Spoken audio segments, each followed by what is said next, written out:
Hey, what's up, my babies? Hey, my replay gang, gang, gang. If you are watching this on the replay, you can always skip this part and get straight to the show.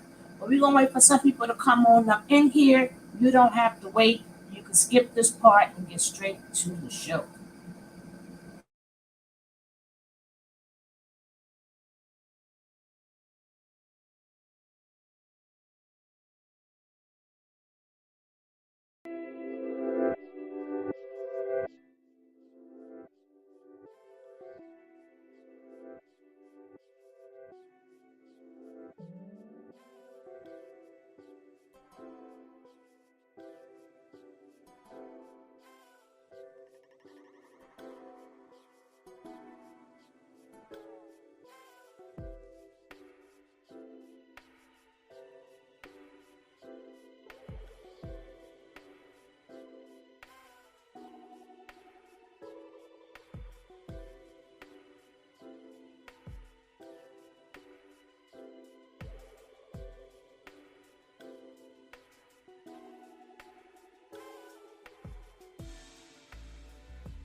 What's hey, Yemi?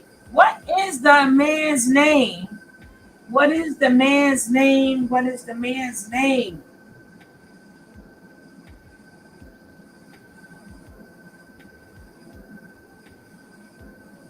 What is the man? Oh, my phone was low. But get that phone high. Get it high, girl.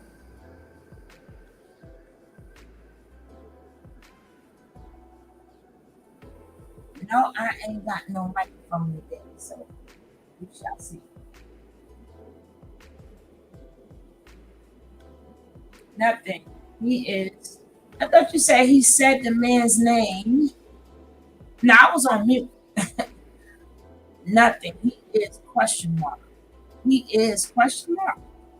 Well, anyway, this is not just about the names. This is a little bit because we was talking about Cassie, right? And we had everybody coming up in here talking about how, well, if something happened to you, hey Nick, then you should say something, and the same rule applied to him, right? Same rule apply. People tell their story when they are ready, and hey Spike, especially when you're talking about powerful people. Oh, I'm not even. Oh goodness. Well, we'll get to that. When you're talking about powerful people, when you're in that business, that can ruin your career, ruin your family. You know, this is not just a. These people in this business, if you can't tell when it's a family member, right? You can't even tell them, right? How do you expect somebody to tell when they in this business? Do you know how much is at stake? They don't just ruin you, they ruin your family. This man has a son. And it's traumatizing. It is very traumatizing. And people forget that. They want the scoop so bad, but giving you the scoop, are you going to protect them? Are you going to protect any of these people that you're telling to tell it, give us the name? Well, if you ain't gonna give us the name, then you shouldn't have said nothing. He Let me tell you something. He got to get some powerful people to back him before he tell his story. And so what we're going to do is listen to this man's background. First thing we're going to do is show the letter that he wrote. Right? And it's good to see you, Yemi. Hey, my bush babies. Now let's check this out. Again, I'm sorry, I ain't got no headphones. So I don't know how you guys hear it, but we're going to do the best that I can do here.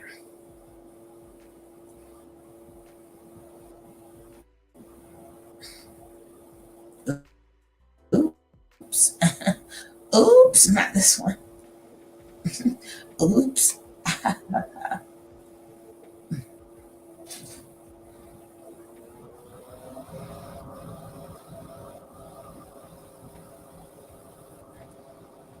Here we go.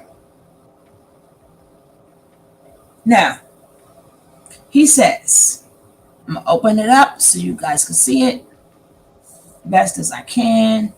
He says, this is from an interview I did with at Black Star a little while back. Maybe it'll be a little easier to understand why it was difficult to speak up about it, difficult to find the courage. These powerful people target people with traumatic childhoods and use that to bond with them and earn their trust. Then they try their attempts. Once you go through anything like I went through for years as a kid, this new trauma can almost make you shut down again. And even though in the moment you find the strength to say no to the attempt, you still may not be strong enough to speak up or brave enough. Worrying about if this person was wrong to take away my livelihood. See what I'm saying? Powerful people. They make you, they break you. And they make you, they break you. Even though it's your intellectual work, but they are the ones that put you in the show, and they can find somebody else who can do it. They don't have to choose you. Okay?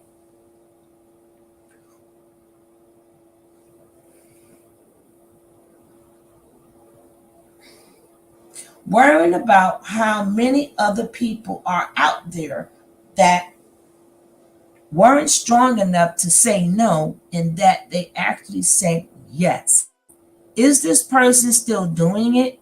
Still pressuring people to walk away from their integrity and their morals, from their opportunity? You pray and gather the strength to speak up, and most people are in your corner and believe you. I'm not going to respond to the ignorant or negative comments that have been made. I just pray that those people never have to experience it for themselves, never have any family members. Does okay. There we go. Never have any friends. Okay. Now this is from part of the video, but then I got another video, right? I think let me just show this first. And then he's going to probably talk more about it. I seen this interview before with Christian Keys, and hey Jack, it's really heartbreaking that people want the news so much, they want the gossip so much that they forgot to care about the people. They forgot to care about the people. People have no humanity in them left. All they want is the gossip, the news, the gossip. They forgot to care about the people. People want it so that they can have a say so in your life. People want it so that they can tell you you right, you wrong, you should have dated better, oh, you should have picked better, while they sit home and their lives are perfect. They sit home and their lives are perfect. The way they talk about people, entertainers, people that they don't know, it is okay. Yeah, share this video. Share this video. It's okay to have an opinion. There's nothing wrong with having an opinion. Mm-mm. But the problem is when you stalk people and you harass people over your opinion. That's where the problem is at. And that's why people are going to stop telling their truths. People are going to go to social media and some people are not. They're going to stop sharing something that's so real and happens to them. Some people are messed up. And he had a real messed up childhood. A real messed up childhood. Do people care? No. All they want, what's the name? What's the name? Okay, are you guys going to take care of his family? Are you going to provide him with a job? Y'all, or that maybe he shouldn't have opened his mouth. He has a right to speak up because this is happening to a lot of people. Well, if he don't speak up, then it's not going to prevent it from happening again, baby. You can't guarantee it ain't gonna stop nobody from doing nothing. That depends on who the person is. Even if they speak up, that does not mean you got to be found guilty in a court of law. A jury has to say you are guilty. Yeah, because you spoke up. Yeah, because that doesn't mean you're going to win the case. That doesn't mean that person is going to go to jail. And that's not even only if you're powerful or you're an entertainer. Sometimes regular people do a lot of heinous things to people, destroy their lives, and they walk away free. So just the point of them speaking up, you're letting somebody know, you know what, you're not by yourself. I have experienced this. Now, if they could get somebody powerful to back them up, just like if it happens in the regular world, if you could pay a good lawyer to represent you, you might win a case. But people talk like it's so easy and just the point of you speaking up. Stuff's supposed to stop overnight. No, they're a predator. They're a predator. Predators are predators. They don't stop because you named them. They're going to just lie their way out of it, call you crazy. But this, again, he's like he said, they pick people who have tragic childhoods. And we're going to hear a little bit of it. But I may go back to this, but let me go. I don't know how much far he's going to go, but I'm going to go to the interview, right? And the same thing that I was saying with Cassie, the same rule apply. The same rule apply. I don't care, and we also said that I don't care if it's a female or a man or a child. People tell their story when they're ready. People tell their stories when they are ready. And sometimes it takes somebody else being brave to make you be brave. And sometimes the consequence, people want people to talk, but it's consequences for them talking. Stop letting these social media people that you don't know put a battery in your back. Stop letting them put this battery in your back. The next thing you know, your life is all messed up and they're on to the next subject.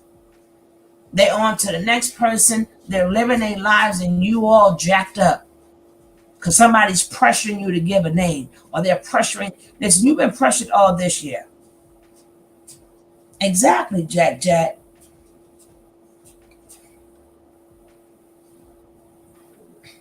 People forgot to be dead. I mean, people don't even care. Nobody said, well, dang on, man, I feel nobody said like from what I see, like no hope or no, I'm sorry that it happened to you. What's the name? What's the name? I think you're lying. You're lying. You just want money. You just want a payday. Everything got to be about a payday.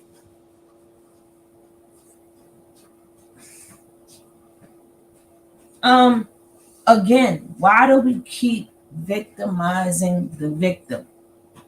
They would not be able to get a payday if they wasn't violated. Why you don't say that to the violator? Hey, Mother Loves Logic. Why? Always good to see you, my love. Why you don't never say that to the person that's being violated? They won't have to worry about their pockets and somebody coming after their pockets from their wrongdoing. You violate people, and here they come. Oh, I just want to destroy. Now, people destroy themselves. People destroy themselves. And anybody who sits up there and they tell you this crap, that's because they might be doing stuff. They're doing unlawful things. They're violating people. They're abusing people.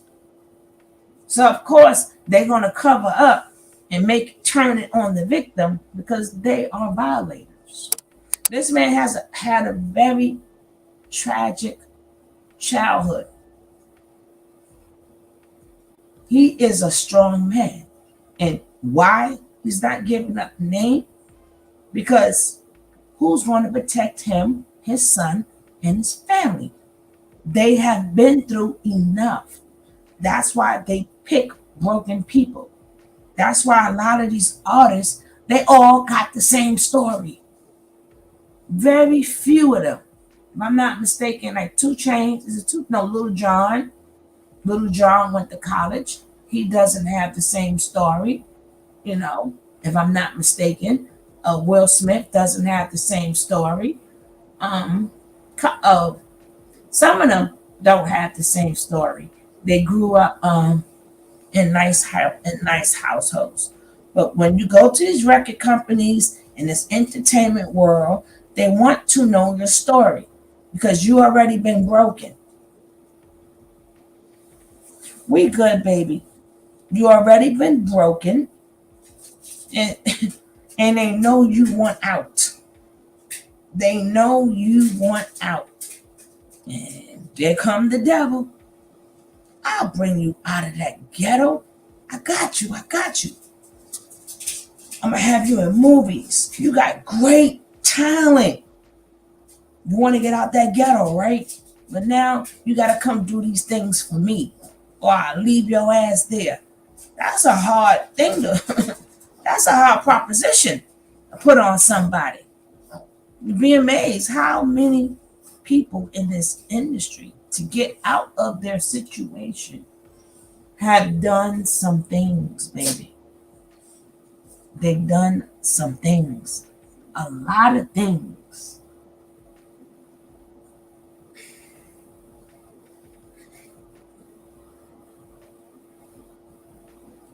And let me get to this interview. Let me see which one it is. Okay. This video, right, comes from Black Love. Ooh. I know they're going to get me on this one. But anyway, check out Black Love. But I want to talk about this. And like I said, go check out Black Love. This video was done 2 years ago, right? 2 years ago. And one of my favorite shows is All the King's Men, which is his show. Can y'all please leave that man alone? Can y'all please leave him alone so I can get the new damn season of my show? But let me just put this up there. I mean, really don't mean nothing, but it looks good, right? It looks good. It looked good. Now let's hear this. Let's go.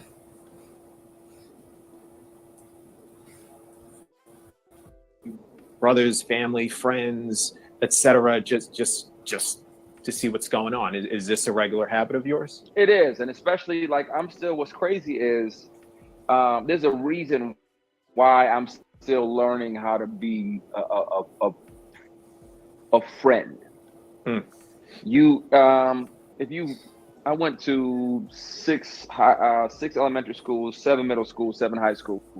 Every 6 or 9 months, I was moving to a different foster home, and it's difficult to learn how to become a friend, how to be a friend, and how to, be unapologetically yourself in those circumstances. So it's like you're always apprehensive. You're always the new kid. You're Yeah. always tiptoeing, and it's uncomfortable. And so now that, I'm a full-fledged adult, I'm still learning how to be a good friend, but I'll still call my friends, be like, hey, hey, how you doing? You good?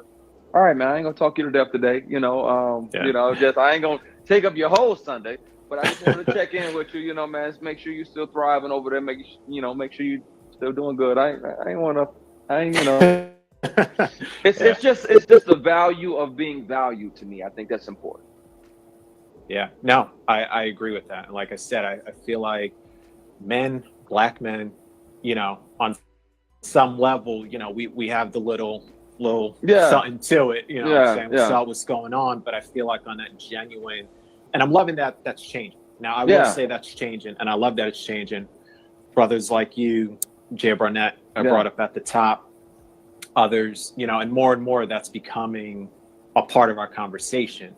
And I feel like, black men in particular, men of color, people of color for that matter, it doesn't matter man or woman, but I feel like men in particular and black men, we put up this extra guard because of all the things, all the circumstances. And, you kind of touched upon a little bit of your background. And again, I'm always going to be sensitive to someone's personal background. I don't Yeah. want to dig and jump into something No, if you don't listen, want to share it. the reason I brought it up is because it put it like this: when you forgive people for doing that thing, and Jay and I were talking about this last night. It's not a one a day pill you take, or you take one pill and it's miraculously forgiven. Mm-hmm. When you forgive somebody, we're just saying that I'm okay, you know what? slipping through it. I'm signing up. Put me on the list for that person that's going to fight this off every time it comes back up because I've decided that I've forgiven it. It's a process that you willingly, aggressively, intentionally sign up for. And when those things come back, when those feelings come back up, you're like, we processed that already. I already dealt with that. Yeah. I forgave them. I forgave me. I accept the responsibility for the things that I could have done better in this situation. I didn't understand all their circumstances. I'm not digging that back up. That's forgiven. That's been processed, and that's buried. I'm not digging that up. I'm not going to search for ghosts because when you do, you. To that point, I mean, have you done something I always ask? Have you done any therapy, like besides reading, besides some of life experiences? How did you get to this point? And I know, all of us, we are all students in life. So we're Mhm. always learning. I always say that we're always learning and hopefully evolving and learning from it. But Right. in your particular case, was it therapy? Was there somebody in particular that you looked up to? Like what are the things that started to get you into this place I think it, to be able to say that? I think it was a combination of both. Okay. When you're a foster kid, in most cases, when you're the ward of the state, in most cases, you have a mandatory 1 hour of therapy a week. Oh. If you're problematic, Mhm. acting out, have anger issues because of prior abuses and beatings and child abuse and what have you, then sometimes they'll require you to go twice a week. I went through both phases. Okay. Because after 6 years of being beaten, and then Child Protective Services not believing that we were getting beat with the hammer and the cutting board and the bat and the axe handle and the broomstick and the belt buckle and the scalding hot showers and the freezing cold showers and standing outside naked in the snow in January in Michigan at 9 years old. Nothing that I could do as a 9 year old would merit that. Yeah. Nothing. Right. And so that when I was younger, I was angry and vengeful because nobody listened to me for years, and it felt like I was not heard. And it was a very frustrating thing. And thankfully for that therapy, eventually I resented it at first, but eventually I started talking about some of that stuff. And I started talking about, like how I viewed myself and that I didn't value myself, unfortunately, and that these things made it difficult for me to value myself. It definitely, when you go through something like that, it definitely chips away at your self-esteem, especially as a child. Absolutely. I haven't built who I am, so I don't know who I am. And you're already telling me that at 4. Now, again, we're going to get right back to that, right? We're going to get right back to that because it's a shame that people are now starting to tell their truths, but they're getting ridiculed. Jazz Jack, it's this whole interview that he did. I cannot find it. I can't find it. Right? But we're going to get right back to it, but I'm going to see if he explains more. Right? It's a shame that people are now telling their truth, but they're making you not want to tell your truth. People are growing up with so much pain. Pain is pain. I don't care. I don't just speak for women. It's just that it happens to more women. But that doesn't mean I don't care about the men and the boys, which I was saying before, that get abused also. Abuse is abuse. And then when they get older, this is from all of that. So I don't understand why a lot of men sit up there and it's so quick to tell females, hey, you need therapy, or who did this to you? Now tell your story. What happened to you that you feel you need to control women or men? What made you that way? When you got men hurting, instead of trying to get to these abusers and these violators, what we want to do is keep tearing down the victims. Oh, that girl is a 304. Because these same things happen. A lot of them got beat, abused. A lot of things happened to them too. And that's what made them that way. We have no humanity left in us. It's leaving us little by little.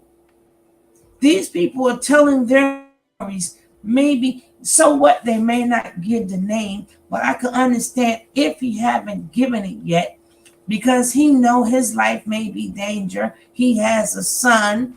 He has shows on TV, but at least he can let somebody know you're not alone. Yes, I went through this too. Maybe they can get together and bond. But when you're dealing with powerful people, who the hell is you little people to tell them, well, you need to say the name? No, he don't. Not right now. But do y'all understand? They got the judges in their hands. They got the lawyers. They're friends with the lawyers. They're friends with the judges. Y'all people, come on. Stop acting like, y'all don't know about the real world. This disgusts me. And I've seen this for a while. And again, I've always had respect for this man because of his strength, But it doesn't mean that, that man had to walk through some doors to get into that business. And sometimes it plays with their psyche. A lot of these people had to walk through doors. He is now a producer. He now has his own shows. Things happen to them. But again, I just want you to see how it stems from the childhood and how they pick them, how they pick them. Like if you're a guy or a female in sports, They'll look at your sneakers and make sure you got the worst sneakers. Make sure you got hand-me-downs. They'll make sure your pants are too high. But they see a talent. They also see a talent in other kids too. But it might be hard to get them in because their parents are good. But they know you are desperate. You are desperate. And they pick a lot of desperate people. Not saying all of them are desperate, but a lot of them are desperate to get out of that situation. This is something they never dreamed of. They never dreamed of power or in the movie, being a celebrity, people loving them. So they fulfill their dreams. But you got to do this to get this done. But we're going to listen to it. I can't find this interview for Sugar Honey Iced Tea. I'm sorry. But this is a part of the interview. Let's go. Speak on the first adoption. Mrs. Keys was incredibly abusive. I mean, bat, hammer, broomstick, saucepan, bottle. When the belt didn't, when it wasn't as effective as she wanted, when it didn't make us scream loud enough, she would hold the leather side and beat us with the belt buckle. It gets worse. But it was that kind of environment between 8 and 12. So by 9, I started running away. By 10, I was pretty good. By 11, I was a professional runaway. I could stay on the streets for a week or two at a time. I knew how to sleep behind the bleachers in the middle school, how to sneak in and bum a bite of a friend's lunch in the cafeteria or go through the garbage and see what they didn't eat, hit the garbage at McDonald's, eat or steal from Farmer Jack's, Kmart. I got good at that too, unfortunately, but I had to eat. So that's what kind of, she adopted me when I was 6. But the rough years, the beating started at 8. And I just kept running away. And finally they believed me. Child Protective Services, man, they dropped the ball probably a dozen times. Neighbors complained, because she would have, as a punishment, she made me walk down the street naked in the rain at 9 years old to ask a neighbor for a magazine, a watchtower in a wake, ask another Jehovah's Witness family. And like the things that this does to a kid, you know what I mean? Like it took a couple decades to build my self-esteem back up and to heal from all of that. It was heavy and painful. But I was so happy to get out of there. They finally believed me. We're pressing charges and we're at the courthouse and she says, if you drop the charges, I will relinquish my adoption rights and you'll never have to see me again. And I said, shit, where do I sign? And so that was it. But the other side of that is that she kept my brother with her, my blood brother. And he had been through most of the foster homes with me. But not all of them, but most of them. And he had been adopted with me. So we were split for like 10, 11 years. I didn't see him again till, I don't know, I was 22, 23. So, but cut back to the second adoption. It was wonderful. The family taught me love, taught me how to be a man, taught me responsibility. I had an extensive chore list, which I didn't mind because I was with a family who wanted me there. So it was amazing. I was happy to cut the grass, rake the leaves, take the trash out, wash the dishes. I was just happy to be wanted. Went off to college for social work because I figured, why not? I mean, I've been in group homes, detention centers, foster homes, dealt with child abuse and neglect, and I figured I could affect some change on the other side. So, why not? Didn't quite end up using it because when I got out of college, they were paying social workers. Social workers and teachers are grossly underpaid. It's probably like 32, 35 a year or something. And my first job out of college, I was driving a truck at a moving company, and that was like 50, 60K a year. Like, I'm staying over here getting this bread. I can speak on the first adoption. Mrs. Keys was incredibly abusive. I mean, bat, hammer, broomstick, saucepan, bottle. When the belt didn't, when it wasn't as effective as she wanted, when it didn't make us scream loud enough, she would hold 11 beat us with the.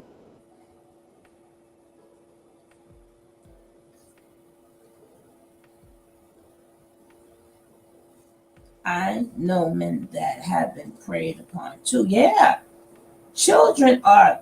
Women classes now. Children are the most innocent. Innocent. And it's easy to scare them. God dang it. It's easy to scare them because, number one, it went from his mother and father beating him or his mother, and then now he's in foster care. He didn't turn out like Nature Boy, though, I'll tell you that much. He didn't turn out like Nature Nut. Thank goodness for that. He didn't turn out with no coat. But even who, you never know what somebody's story is. Sometimes the story is just for you to learn from it, not to do slander and stuff like that. I'm sorry, I do not got my headphones, so I don't know how y'all hearing this. So now I want to get back to the point where he said he forgives them. Again, that's coming from, and I seen this video. I wish I could find that whole video. And these are some of the reasons why I meant to read the letter again, but hopefully in watching the replay or catch it in the beginning, you can check out the letter that he wrote, why he's not giving the names now. Now, let's get back to the forgiveness. This was done 2 years ago. And it's by Black Love. Woo!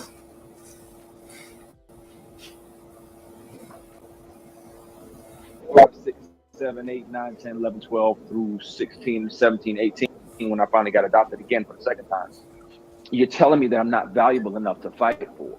And that stuff was painful. That stuff, it hurt like hell.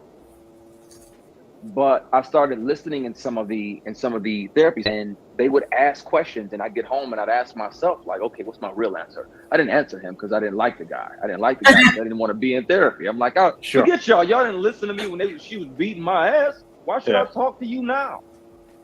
When I started viewing some of that stuff through the lens of less anger and more, maybe this can help me, then I started to understand a little bit more. Okay, I'm still angry because they didn't help me. I'm still angry because my birth mother and father never came back for me. I'm still angry. Little did I know, we'll get back to that, but my birth father drove an ice cream truck, and a powder blue one. And he would come through my neighborhood trying to see us. But my first adopted parent, she didn't want him to see us. So she wouldn't let him see us. I didn't know he passed through there. I found that out during the pandemic when his niece found me on Instagram, and we reconnected and talked for the first time in 35 years. Wow. So, yeah. So, like, I didn't know, but I do remember seeing his truck. I do remember him stopping by. I do remember him giving us free ice cream. I do remember Mrs. Keys being like, don't talk to him. I do remember him popping up a few times. I didn't know all the circumstances. So looking at things with fresh eyes and a fresh perspective and fresh forgiveness and less resentment helped me heal. It helped me set a lot of that shit down and a lot of that anger down. And the best thing I ever did was pray for everybody I felt like harmed me, because it helped me forgive them. I was going to say that, firstly, everything you just said up until this point, all that you went through to even get to that point, I don't know how many people would have done that. So I commend you.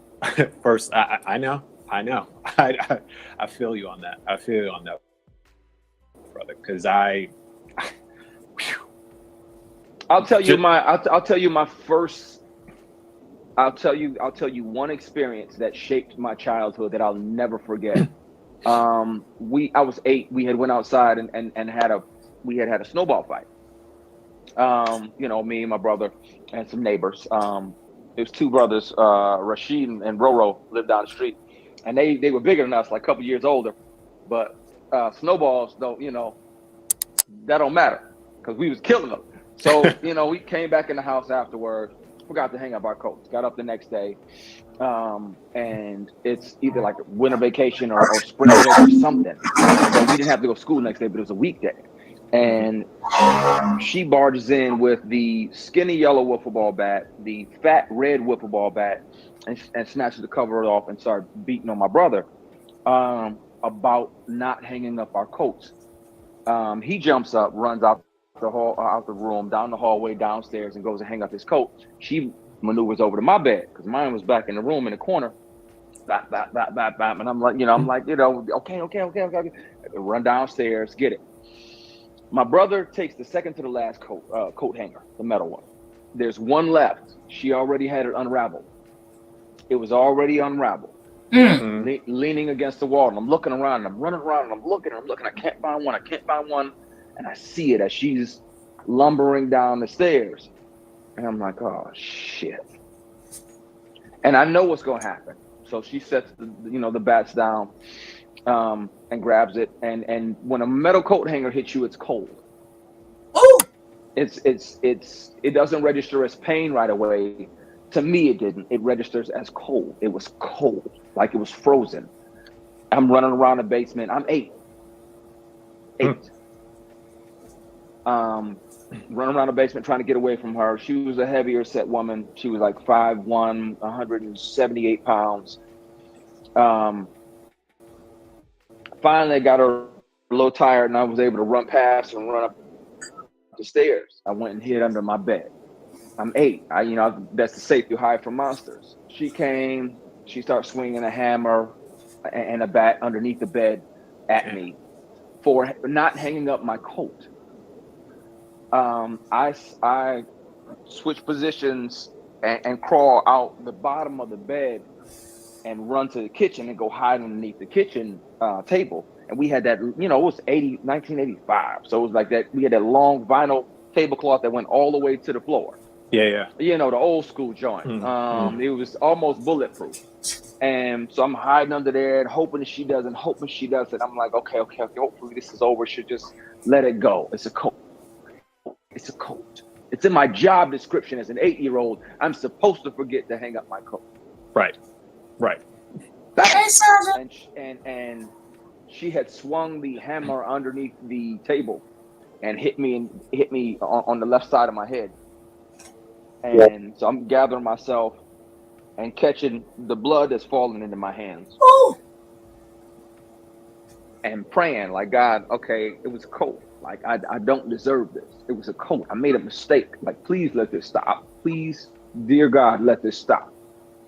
And the door, and I was afraid she was going to swing again, so I didn't know what to do. The door, there was a knock on her door. It was my aunt. She was dropping off my cousin. And she pulled me from underneath there, told me to go clean up, told me I better not say nothing. That was the first time that was the first of probably 100 vicious beatings. And still I'm grateful to God to be able to find the strength to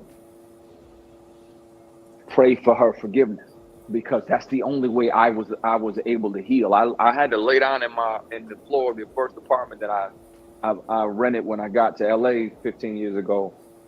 But I prayed for her. I was like, God, I don't know what she went through. I'm sure she was, I found out later she was beat like this. She thought that was the thing. But it's like, I forgot to hang up the coat. Yeah. I'm 8. I didn't stab you. I didn't a hammer. And that was my first experience with the type of abuse she was going to do over the next. and this is why, another reason why I tell people, all of you internet gangsters, You're playing with people lives and their children's lives. So because I am mad at you and I have beef with you, that 2 minute thing I may have seen of your kids, I'm going to go call the people, not knowing that you don't know where them kids are going to go. It is a special place for you. Certain things I just don't do. I don't talk about mamas, papas, but nobody mamas, but parents, grandparents, kids. Right? To me, even if I speak upon them, it's because I'm speaking upon them, but not in a malicious way. I just happen to be a person who do commentary, so I want to speak upon it as a commentary. But I try to be very careful when it comes down to them subjects. The person themselves is different. It's me and you. I'm not going to jeopardize what might can happen to your kids because I make it so bad. Most of them don't even know each other. But because we got beef, so he got abused by his parents, taken away from his parents, and then him and his brother got a lot of abuse.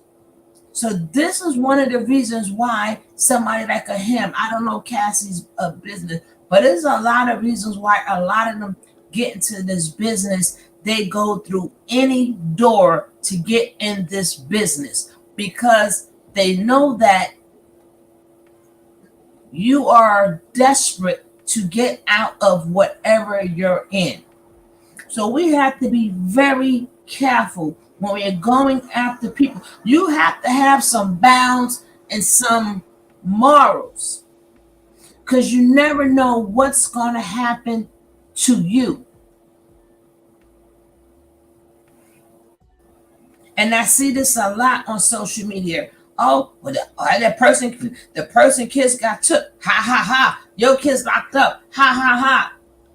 And then because of you and your hatred, you may have caused that little girl to get touched. You may have caused that little boy to get touched. You may have caused them to get abused. After you do something, you don't know what the outcome is going to be. It's a lot of broken people, and we should be glad.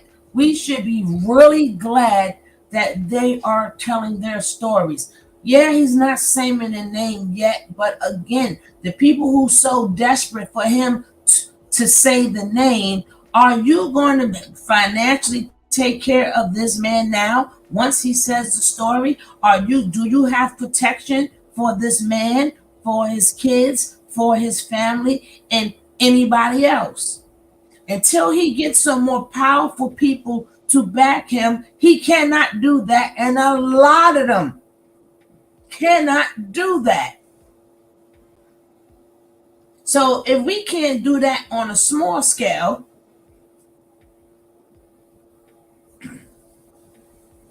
imagine powerful people. People will never understand it until it happens to them. Exactly. And it saddens my heart. Like I knew the story.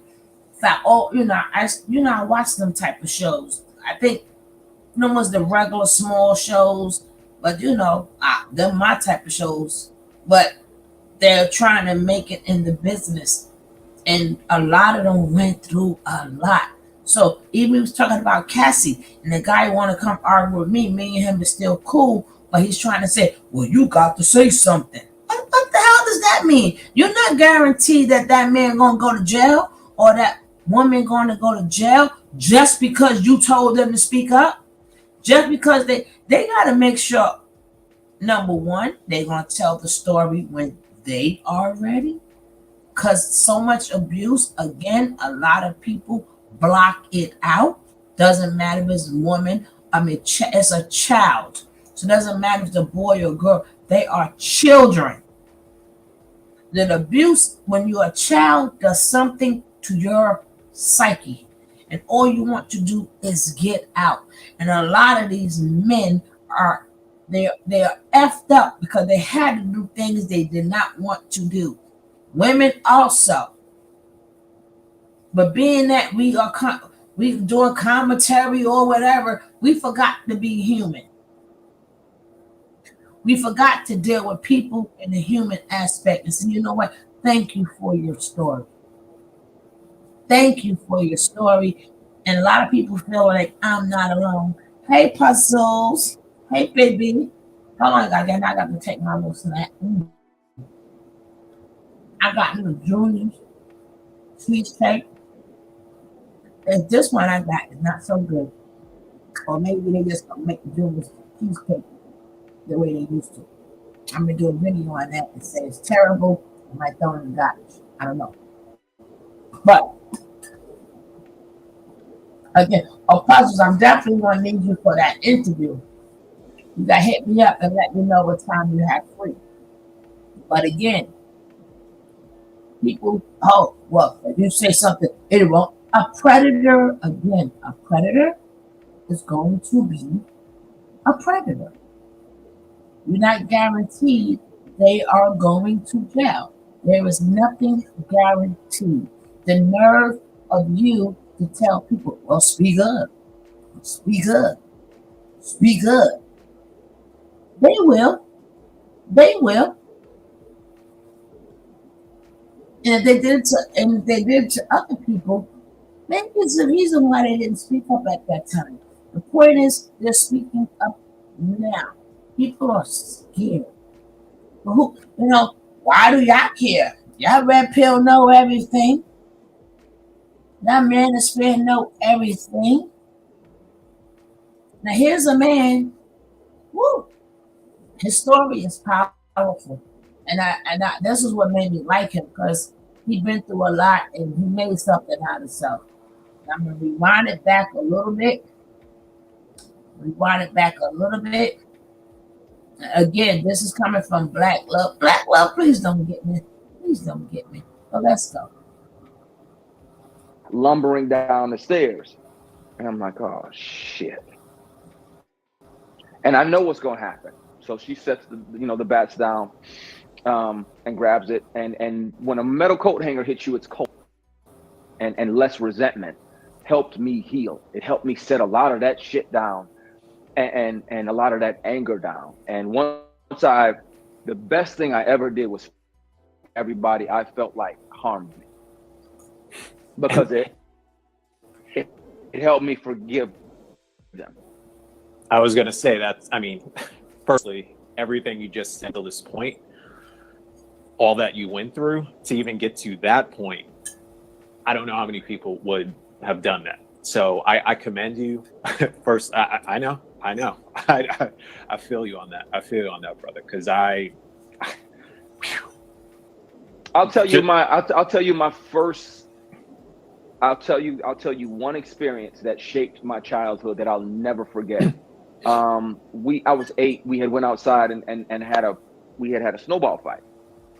Me and my brother and some neighbors. There's 2 brothers, Rashid and Roro, lived down the street, and they were bigger than us, like a couple years older. But snowballs, though, that don't matter, because we was killing them. So we came back in the house afterwards, forgot to hang up our coats, got up the next day, and it's either like a winter vacation or spring break or something, but we didn't have to go to school the next day, but it was a weekday. And she barges in with the skinny yellow wiffle ball bat, the fat red wiffle ball bat, and snatches the cover off and starts beating on my brother about not hanging up our coats. He jumps up, runs out the room, down the hallway, downstairs, and goes to hang up his coat. She maneuvers over to my bed, because mine was back in the room in the corner. Bap, bap, bap, bap, bap. And I'm like, okay. Run downstairs, get it. My brother takes the second to the last coat hanger, the metal one. There's one left. She already had it unraveled. It was already unraveled. Leaning against the wall. And I'm looking around, and I'm running around, and I'm looking. I can't find one. And I see it as she's lumbering down the stairs. And I'm like, oh, shit. And I know what's going to happen. So she sets the bats down. And grabs it, and when a metal coat hanger hits you, it's cold. It doesn't register as pain right away, To me, it didn't. It registers as cold. It was cold, like it was frozen. I'm running around the basement. I'm 8. Running around the basement trying to get away from her. She was a heavier set woman. She was like 5'1", 178 pounds.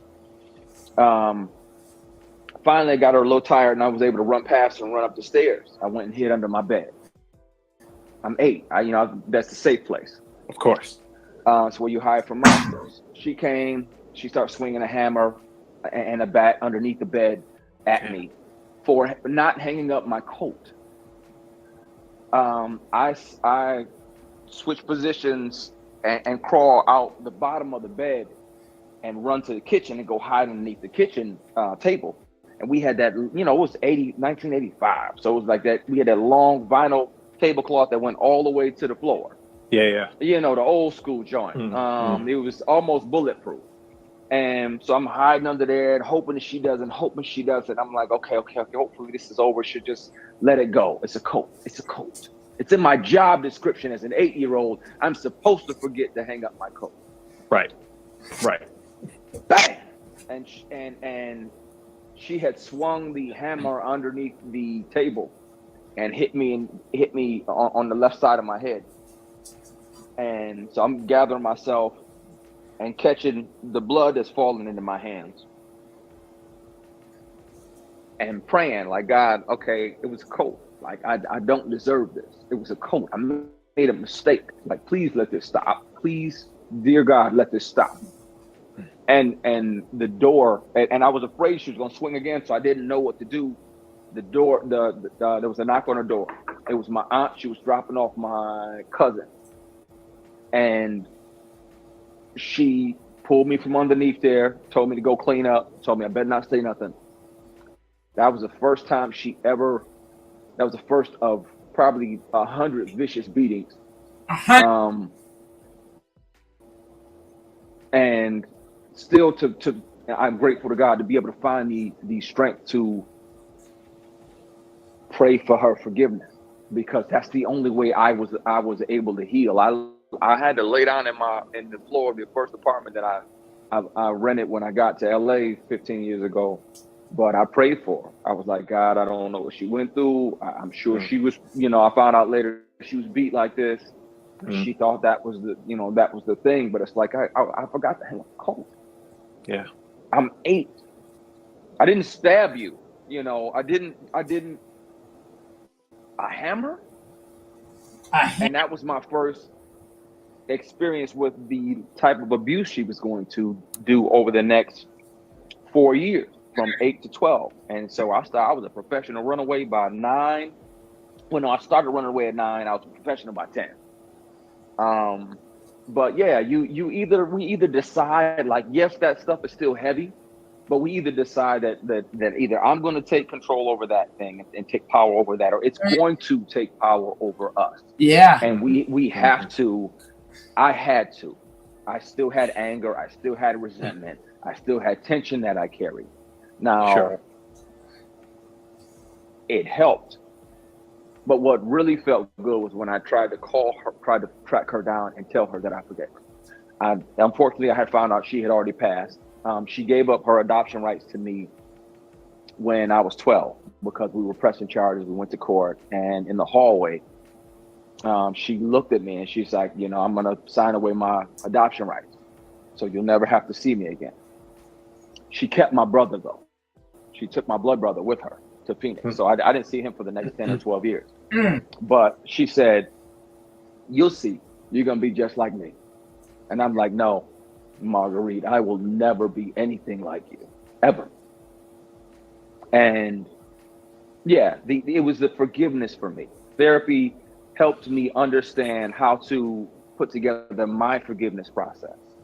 And everybody's is different.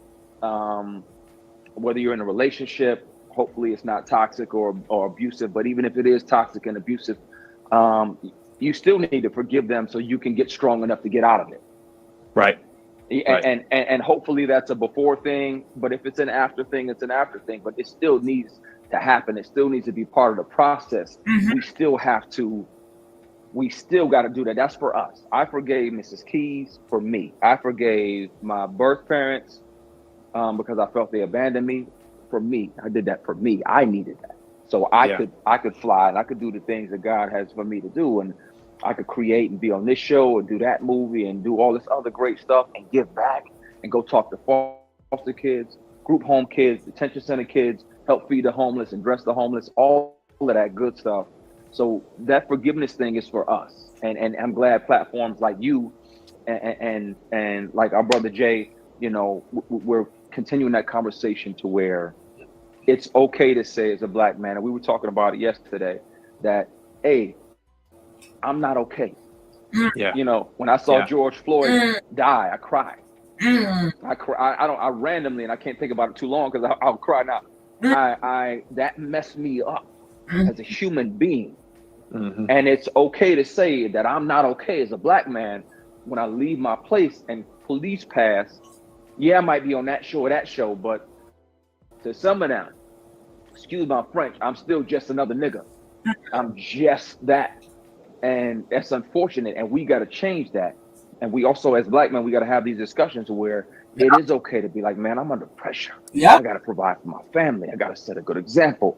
I have to break these generational curses that were inflicted upon me. I have to set a better example and do better for my son and my future daughter. So that way, if I have any more kids, that way I can set a better example, and then they can continue to keep upgrading every single thing. So I think that's the essential ingredient in my healing was forgiving those people and forgiving myself and not blaming myself anymore for any of that stuff.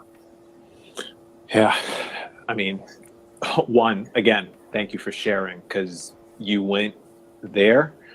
And I'm glad you share that with me. I'm glad you share that with everyone watching and listening, because I think from that, if you can't put that in perspective, look, everyone has their own experiences, but I feel like hearing these sort of experiences really put things in perspective, and to come from and out of that, to be able to forgive, to be able to move on, to get to that place of self-love, because I think once you can get there, that's when you can start to do some of the things you also mentioned. Yeah. And you also mentioning you're a father. So now coming into that space, from all that experience, to coming to this place of forgiveness, to coming to this place of self-love, and now you have a son that you're raising, and now you can instill these things. And not only the son, but then everybody else that you meet, and everything else that you move forward with. I mean, that's, again,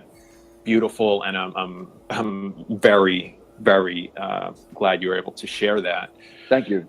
Because that, like I said, that takes a lot. This is the conversation that I want to be normal.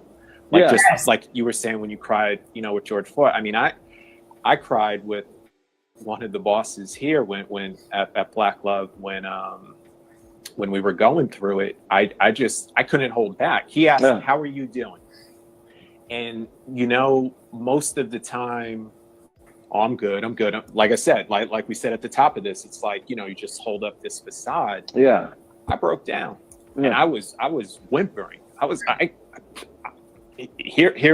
never thought, I thought we were progressing, and then it felt like a regression. It felt like, oh my God, now it felt like the 60s all over again.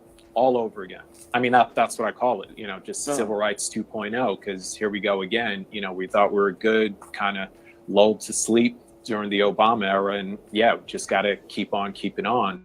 But I think all of this is part of it, where these conversations need to be normal. These feelings and expressing feelings, man. It's got to be okay. I think coming up in the era that I came up in, this was frowned upon.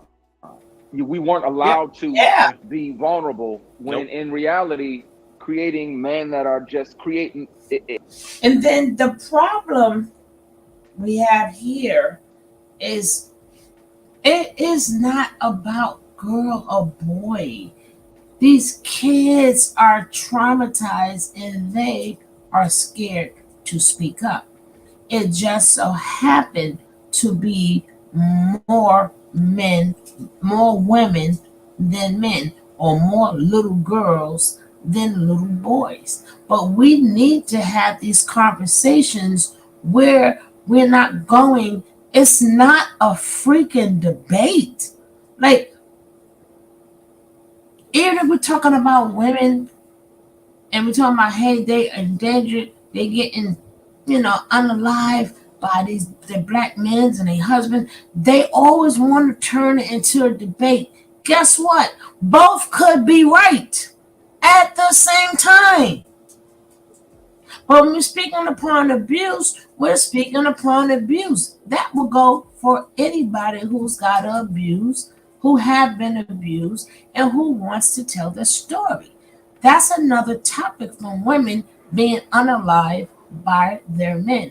That's another topic of, well, they could go to court. One has nothing to do with the other, and that's why it's so hard for us to heal, because they want to constantly make everything a debate. It's not a debate when people are hurting.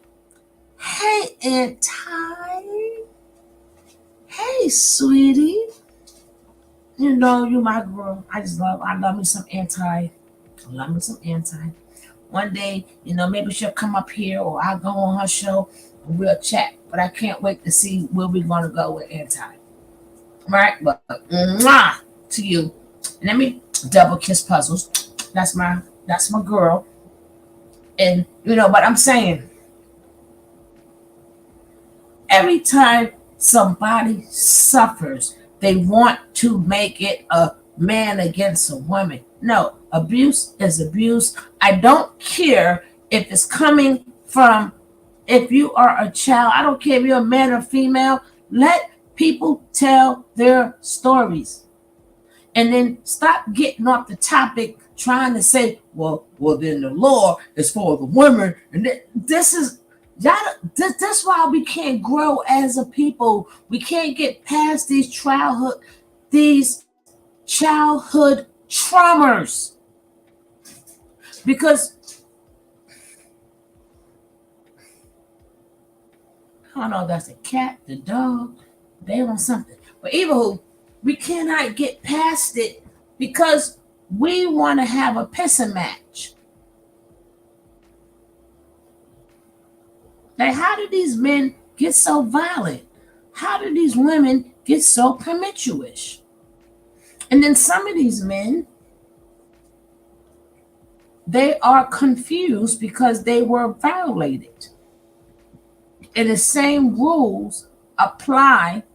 Don't forget, guys, if you hit that like if you came in, because we need 3 likes. If 3 people in here, my bush babies or whatever, if 3 people in here haven't hit that like, please take this time out and hit that like. But a lot of these men are confused because they've been violated when they was young. And again, same will apply. Your 2 heads think differently. Your mind is logic. It's a thinker, right? Yeah. And your other head is a feeler. Your genitals is a feeler. So when you are being violated, and I tell you guys time and time again, you feel disgusting, or what makes them feel disgusting is they poof. And it's like, even though your mind is telling you no, but next thing you know, for that woman, you did get wet. That person was up in you. It probably did feel good to the other head, but you're still being violated. And on top of that, you're being threatened not to say nothing. Same rule goes for a man. He probably never knew that his thing could grow with that happening to him. So a lot of them, when they get older, they are confused. Because they like, I didn't want it, but it felt good. Because to the up your lower genital areas, it felt good, but to your mind, it's wrong. You're violated. So how do you deal with them emotions? So that's when you have a lot of men that become bi because they have experienced it, and you have a lot of women that come promiscuous. But nobody says when, and then I think the worst thing you could say to somebody, because this is how they like to talk to people on this internet. Well, who did it to you? Like it's a joke. Like people's lives is a joke. And that's the quickest thing they say to dismiss what you've been through. Somebody's coming here, they're being honest, they're telling you your story. Well, you need to go seek therapy. Well, you need to do this. Not knowing that, forget about you, they're saving somebody else by telling their story. Rehab became so not human, it's unbelievable. It's terrible. And then some of these men are so violent because that's all they know.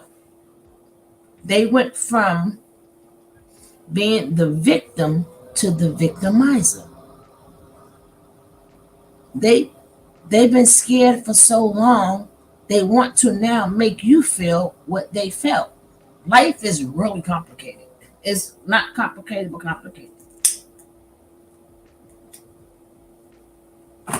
So why he doesn't want to give up the names? Because he has to feel protected before he give up them names. Here go these people trying to put the battery in the back. Well, you shouldn't have said nothing. Well, you should. The man is telling you his story. He's saying, this is what happened to me. I cannot name the names right, but that's not enough for people. So now you want to discredit him. That's terrible. That's why on this channel, well, on my other channel, Street Talk, and it's gonna be like the word. I ain't saying the other thing, but I'm trying to get more interviews. Like I need these type of interviews where we can talk and people can come tell their stories. And I might have to cut off comments because I don't need for somebody to tell their story. And here you go with these trolls sitting up there making it even worse. Because people might not want to tell their stories anymore because this is how you treat them. So there's abuse on top of abuse on top of abuse. Right? Again, it's Black Love. Check out Black Love. Tell them Sugar sent you. Sugar Love sent you. Let's go. If I'm tough all the time and I never express anything, then my children don't know how I really feel. Right. Then, I love that I was able to be transparent about my son and his face when I was telling him the stories that I went through. And we cried together a couple times about it.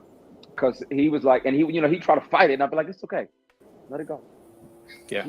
It's me. Yeah. You don't have to do what I did. You don't have to pretend to not be affected by this. It's okay to feel that. Mm-hmm. and then set it down. And normalizing these things and sewing back into men of color. I don't like the word minorities anymore. We don't do that because ain't nothing minor about us. Nothing. And we gonna lead that. That's in 2020. And we gonna lead that there.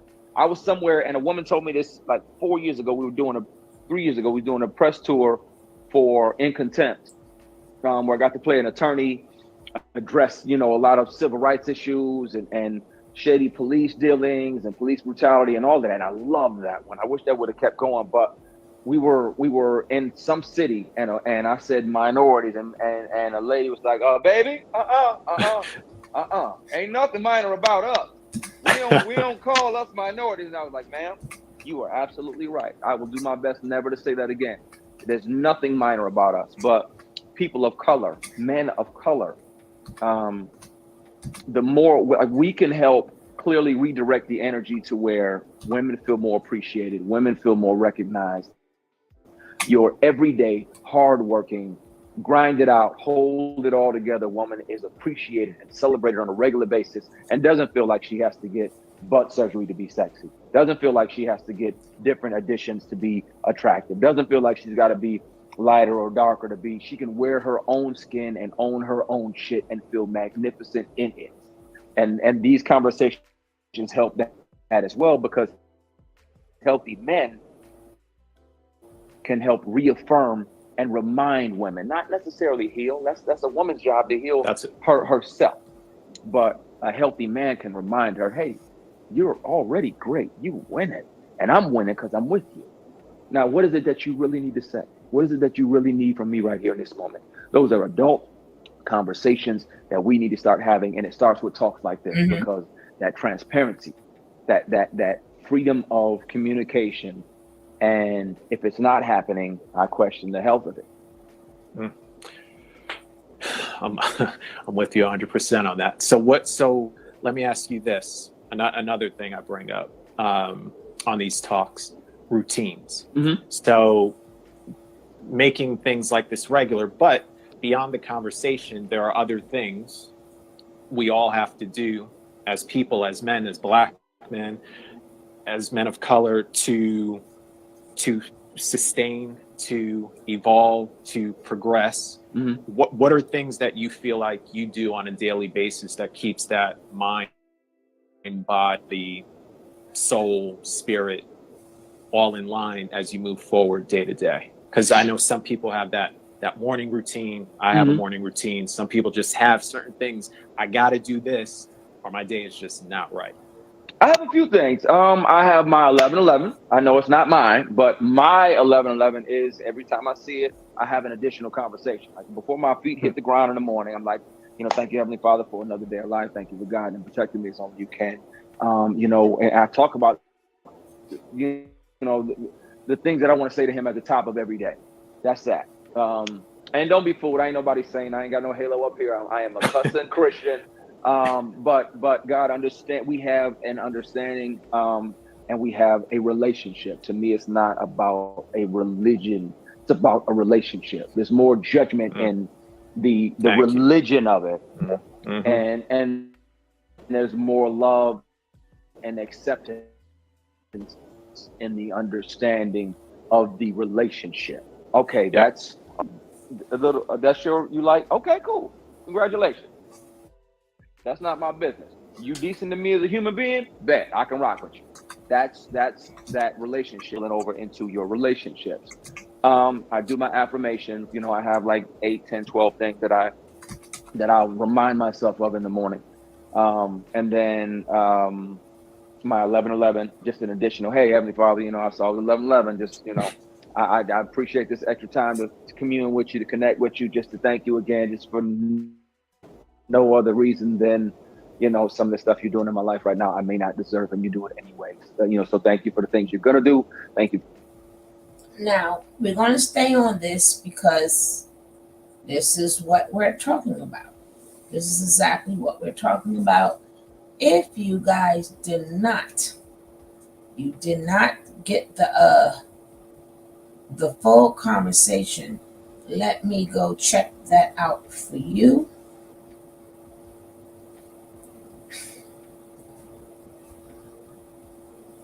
Let me see if it's still here when he spoke, so we can get what we had to say again. And I would love to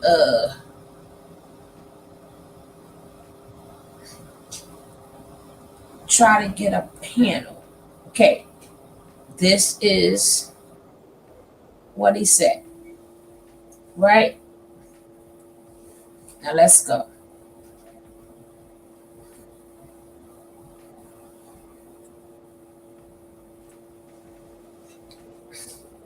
This is what started everything.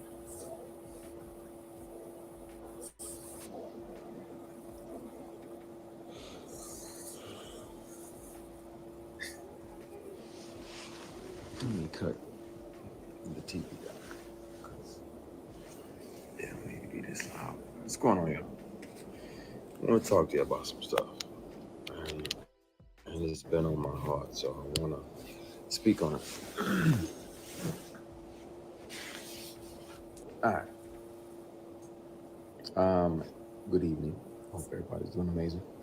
Um, I am. I've been speaking to my brother about making a declaration of my experience. Um, what I experienced with certain powers that be that were moving inappropriately. And I really, like, it's in my bone marrow to discuss that because thankfully God built me the way that he built me, but I, I'm not sure, based on this person's claims and brags, that he's literally got at the same time this person was sexually harassing me for years. Um, he was claiming, that he had multiple young black men on the payroll, and they just had to show up when he requested them to be there. And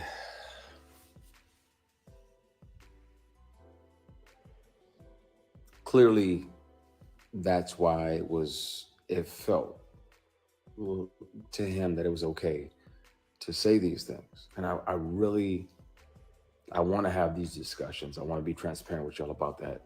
I've done my best to forgive this person, but it happens. It happens. It's not just women that have to deal with it, but it's also men sometimes. And it'll be men tempting men. And that's why a lot of my posts over the last few years have been about taking the scenic route, taking the long way around, because if that means that you can carry your integrity with you, then, and it's 11:11. Thank you, Heavenly Father, for another opportunity to connect with you. Please forgive my sins, my shortcomings, my bad decisions, and my mistakes. Please continue to guide and protect us as only you can. Everybody that's watching, it's not a presentation. If I see 11:11, I try to have another conversation with God. So thank you, Heavenly Father. I appreciate you. We love you. We thank you. In Jesus Christ's name we pray, amen. That's interesting. But there are people that will and have and will continue to, unfortunately, offer these things. And some of them are your heroes. Some of them are people who y'all like, oh yeah, such and such is amazing, and he does this and he does that. Yeah, but he also does this and that.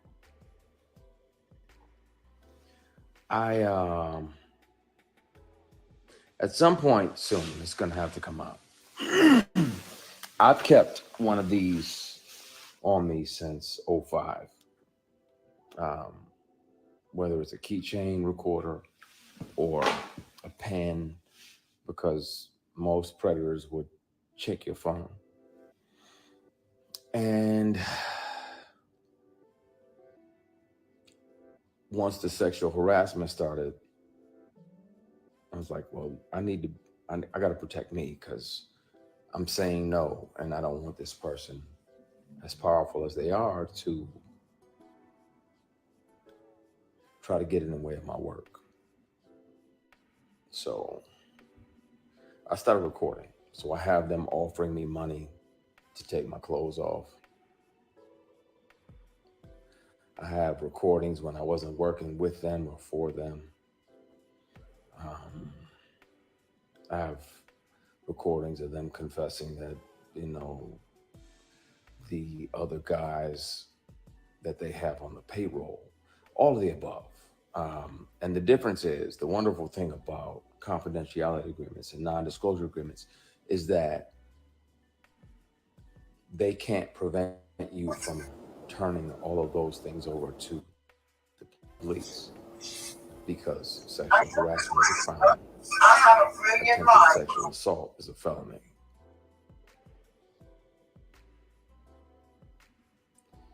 And Tams, you literally just asked, why do we as Black people have to deal with that? But sometimes it's our own people. Sometimes it's our own heroes.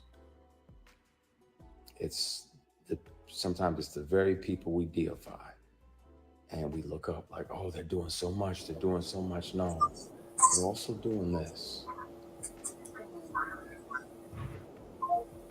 And my only reservation about naming the people, you know, there was directors along the way like, hey, you know, you read for this, that, and the other. You want to come back up to the apartment? I'm like, nah, I'm good. You got my headshot, my resume, and I'm good. You know if I can handle that or not. You know I can kill that, but I'm not. I don't need to come up to your apartment. We already had the audition. There's other people that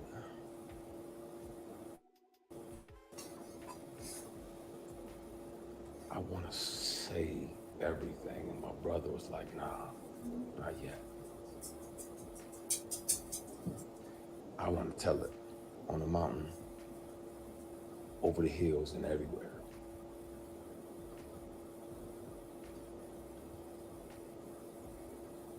I want to speak on it. And the good news is that they don't even have to believe me. Hopefully they would, but even if they don't, they can hear this person. Since sexual harassment started, I've carried many recorder devices on me, keychains, pens, thumb drives with a charged battery that get 6, 7, 8 hours, all the above. So I have the conversations. I really want to air that shit out because it bothers me when I'm alone at night. Like, man, the world is celebrating this person and they don't even know the shady and predatory way in which this person moves, and the way that, you know, predators resent the prey that gets away. So when you don't say yes, when you don't say, okay, I'll acquiesce and, you know, sign up and literally and figuratively play ball, because if we're not doing that, they resent you.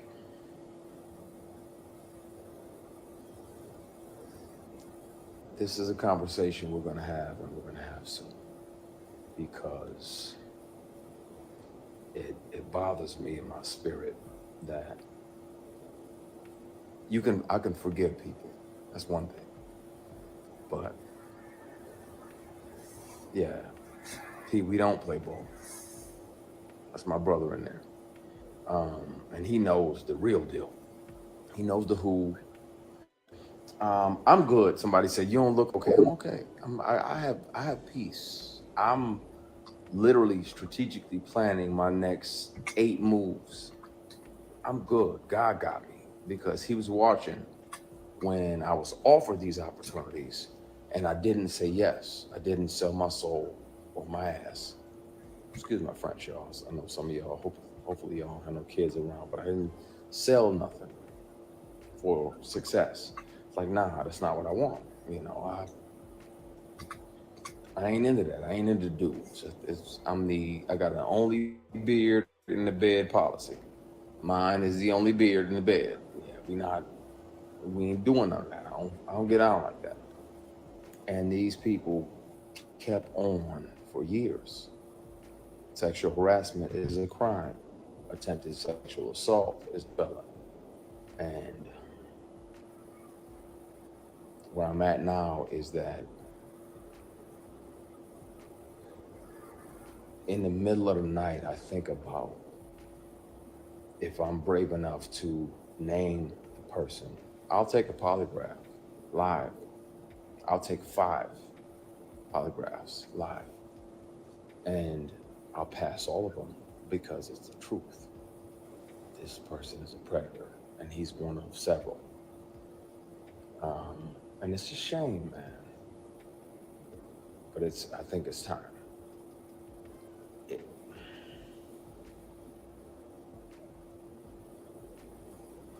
it's, I want to, and I know, P, I know you're on here. I want to say everything. And I have proof. It's not like I'm just making false accusations. I intentionally let the statute of limitations expire. It's not about money, but I'm gonna have to take the receipts, the recordings down to the police department and let them hear this individual. I wasn't working for him in the month and the year that he showed up to my apartment and offered me $100 grand to take my clothes off. He said, I don't even need to touch you. I just want to see you naked. I declined. Because again, scenic route. I got my integrity with me. I'll take the long way around. But being that I wasn't working with him and we were in my apartment, he had visited my apartment to offer me a job of this fall because the lead of this particular project was going to do something else, so he needed another lead. I recorded it because I didn't trust him, and I had told him over and over, and he still always tried shit. Just tried shit. So if people don't believe me, they can hear him in his voice. I have always kept something on me. Always. Even if my phone is off. Something else is, if I'm around somebody that has tried to sexually harass me, pressure me, intimidate me into some nonsense, I've always kept something on me so I can protect myself, because if they're that powerful and they feel that entitled, then they can also try to get in the way of your work. I want to speak on it. I also want to keep making great things and creating jobs and opportunities. But, oh no, I got backups for the backups for the backups for the backups. Damn. I've watched way too many Jason Bourne movies Oh, not to have. thank you so much. I can press play and you Appreciate can hear the person that, and love. you'll know immediately who the person is that's offering me $100 grand to strip.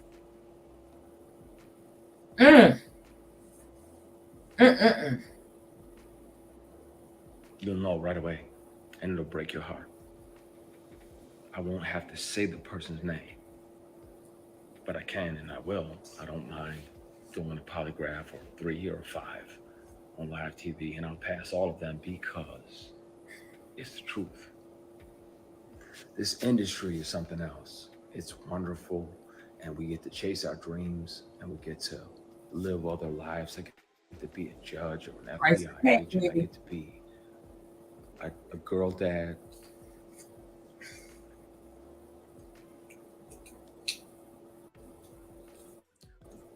And some of the people that you think are your mentors are literally and figuratively just trying to fuck you.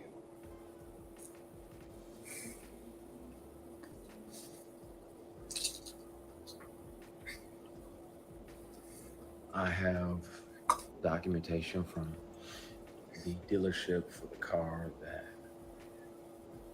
they tried to buy as an apology for offering me 100 grand a strip. It's time. I really want to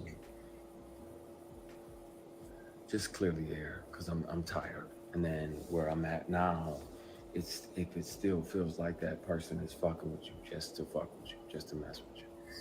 The industry can be wonderful. I'm grateful, be clear, that this person showed me how not to be. When I'm a boss, people get daps and church hugs. The attractive women that work on even on my shows, my productions, they get daps and church hugs. That's it. Because this person showed me how not to be when I'm in charge and when I built something and when I created something. I hear you, Pernell. I'm gonna be cool. I'm gonna dial it back.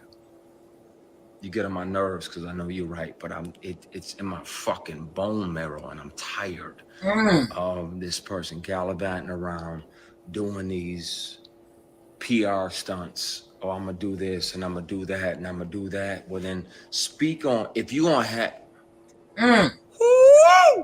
He ain't lying. He ain't lying. Look at that man's face. He is an actor. We're gonna have a conversation, y'all, really soon. Really, really soon. Really soon.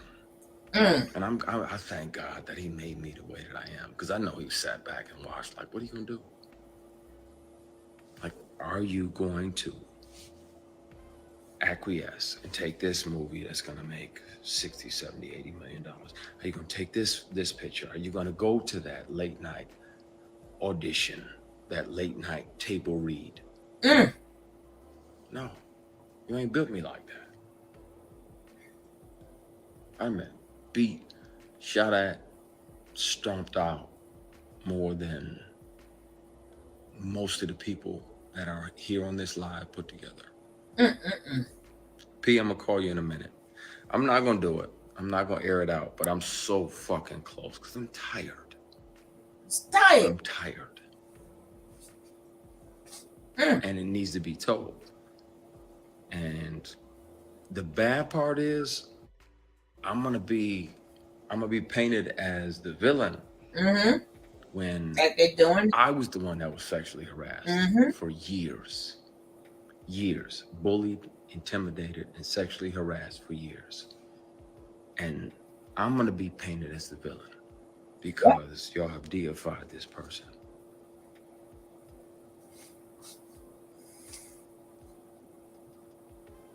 And then if a person tells you over and over, first of all, in general, you have no right to touch anybody. None. Now, that's why I'm careful. Like when I do my shows and everything, you know, it's church hugs. I put the veils on and I kiss people on the hair up here. Nothing sexual, nothing weird, nothing crazy. And I'm trusting that, you know, the fans will receive that out of a place of love and connection. But you are not allowed to touch somebody without their permission. Not allowed to try to touch them in a sexual or private place without their permission. And if they've already declared, like, hey, bruh, I get that that's your thing, but I like black women and Hennessy. And so miss me with the bullshit, because I'm never going to be open to that.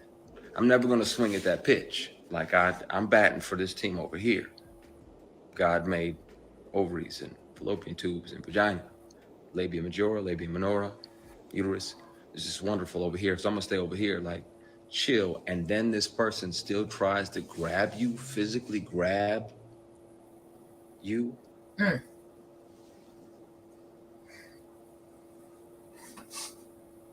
Cassie speaking out has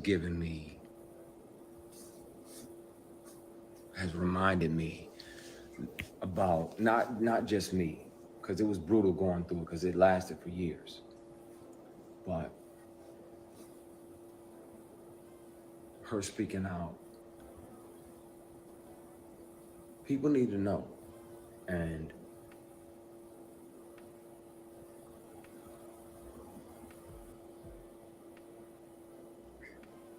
The funny thing is, predators like that, they resent the prey that got away. That's what they They get. resent the prey that got away. The prey that didn't flee, the prey that didn't acquiesce and say, okay, you know what? I'm gonna go ahead and take this L and sacrifice my morals for this opportunity. Nah. That was around the time that I was considering going back to Michigan, 08, 09, because work was slow and the work that was coming was offered with a side of penis. And yeah, that don't do nothing for me. I'm batting for your team. So, yeah, at some point soon, I've spoken with my attorney trying to figure out how to deal with it. It's never been about money. I literally intentionally let the statute of limitations pass. It's not about money or being able to sue. But at some point, really soon, the police report is going to be filed, and I'll turn over the recordings of the inappropriate behaviors and the inappropriate offers, and I'll turn over the paperwork for the car that was bought as an apology for offering me $100,000 to take my clothes off. And y'all can hear him. His voice is very distinctive. And I wanna empty, I'm tired of carrying this shit. There's a reason now why I fight more than ever when somebody wrongs me, and why I almost too aggressively speak up is because I wasn't brave enough to then. And I regret not being able to be strong enough, and I resent that part of me that wasn't strong enough to speak up about it. It's taking everything in me not to air out everything and put all the recordings online, put all the paperwork and PDFs online. There's no reason that this person's company would be on the bill of sale for a vehicle unless it's right after the timestamped recording of him offering me $100,000 to take my clothes off. He said, I don't have to touch you. I just want to see you naked. I'm like, the fuck? What? Like, you know, I'm not into that. I don't fuck around like that. I don't do that. What the fuck? What? Leave. Oh, yeah, Jack. Get the fuck out. Get the fuck out. Get out. I thought you were my brother and my friend. And this definitely has nothing to do with my brother who's in here. Be clear. I thought this person was a brother type figure, a mentor type figure. But for you to continuously throw these opportunities, you know good and damn well, all it ever was you pretending to be a mentor trying to get some ass. That'll never happen. I don't bat for that team. Yeah, but I gotta get off of here and talk to my brother, because I'm so fucking close to just airing everything out.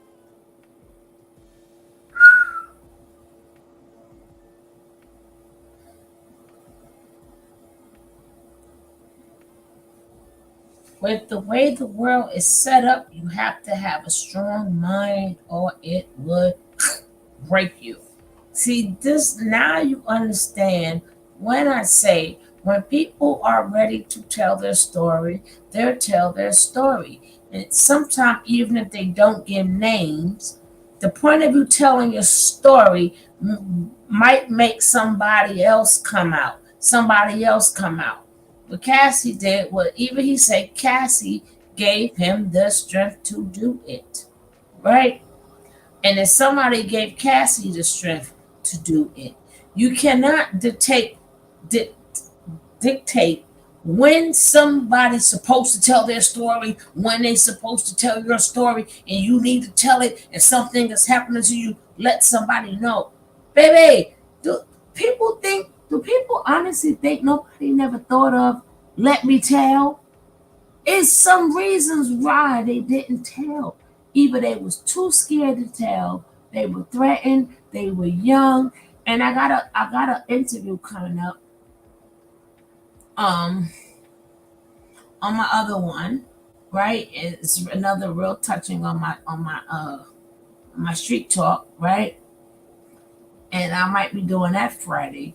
Then I might be doing another one just for my members. Again, we're trying to bring like a lot of times we do these shows and we don't get nothing. Not saying that I want you to go into your pockets, but I'm saying, hit the like, subscribe, try to, if you get the notification, try to come on in.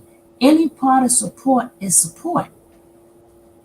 Any time of support is support, and just like other channels, they get supported, so they don't have a problem coming on every day.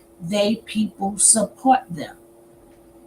They should not have to keep on, and I don't think that I should have to show negativity to get support.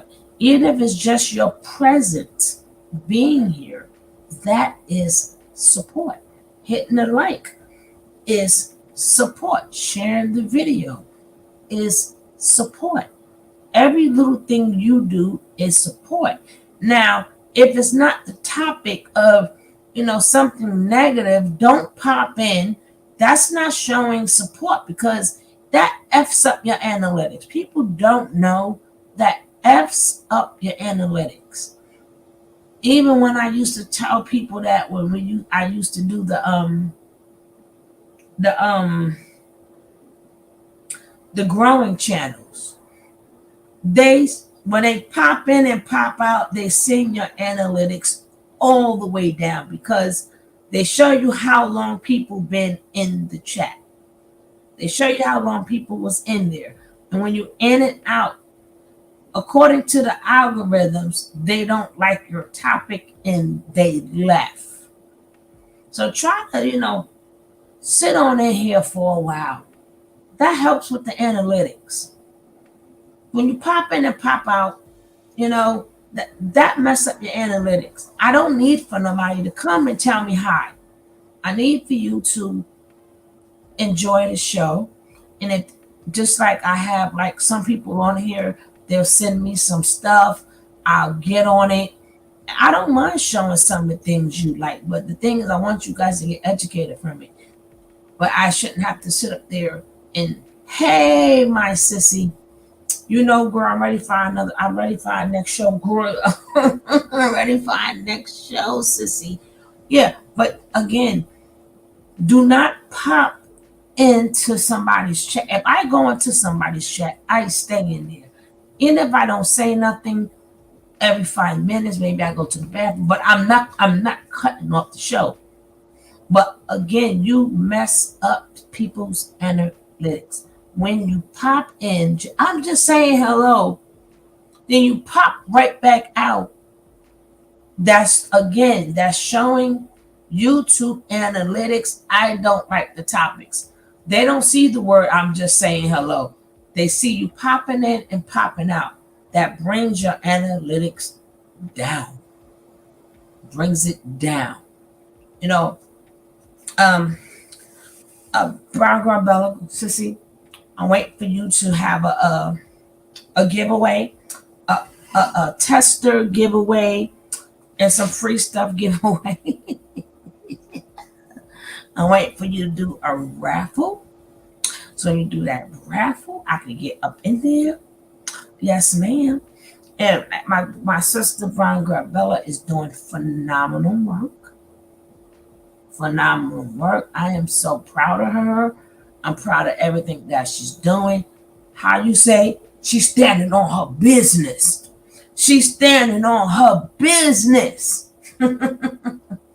But again, the same rule apply for women, apply for men. Abuse is abuse. No, you don't have to do that for real support. Yeah, but in a sense you do. Let me tell you something. When I talk about certain subjects, right? I talk about certain subjects. I can easily get hold on.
I'm sorry, guys.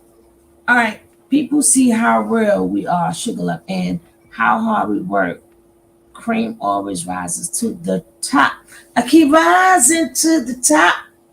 And then even on my sissy's channel, we have again, we have conversations, real topics. We get down over here, we get down over there.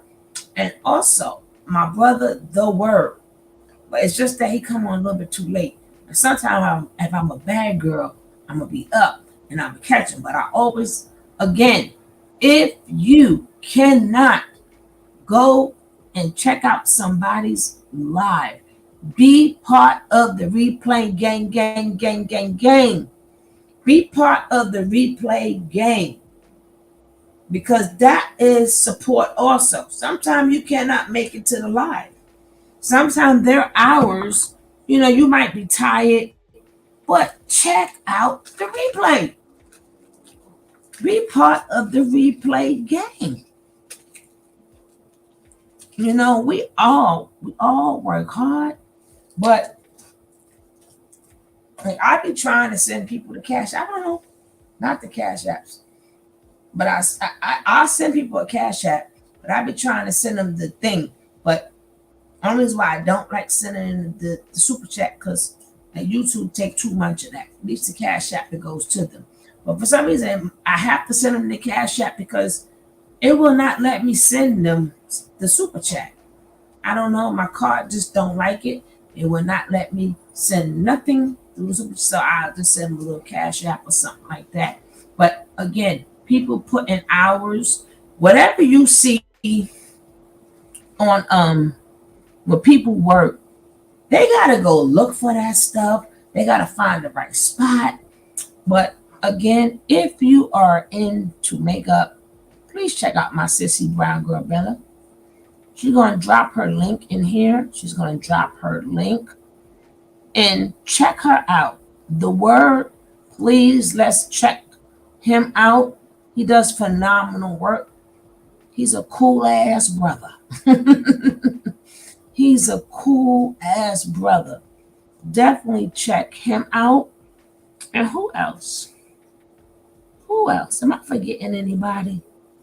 If I'm forgetting anybody, I'm sorry. I'll catch you later when you pop in here. But again, if you want to show support of Anti has yeah, he's a cool ass brother. Anti has a page too. Now I keep telling her when she ready to press go, we all gonna be there.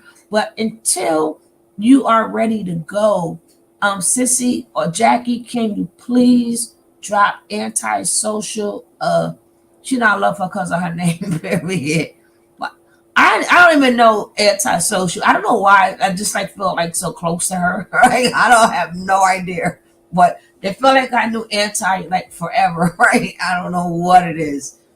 But we hit it off so well. We hit it off so well. But that's my girl. Puzzles. Oh my God, she is a sweetheart. Puzzles a sweetheart. She support the channel. She doesn't have a channel. That's my boo. Look at my boo thing. Hey, that's my boo thing. Right? Some people don't like my content. We don't care what they like. God dang it. You still do your content. But if Jackie would like to be so nice, because Jackie, she'd be nice. But if she could drop antisocial, so whenever she go live, we will be ready.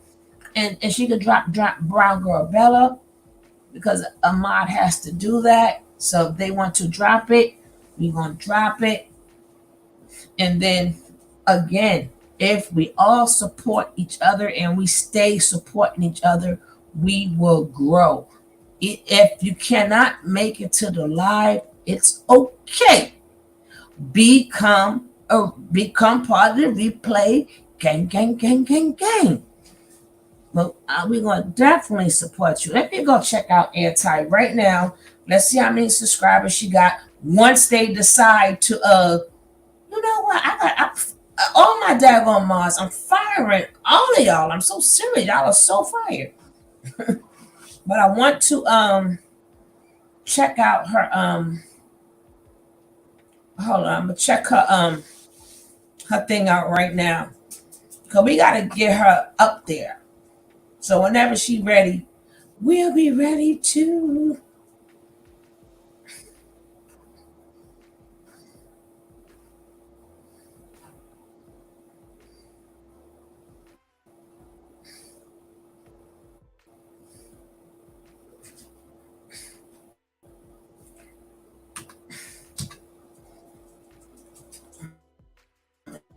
Check her out. I'm gonna pull her up right now.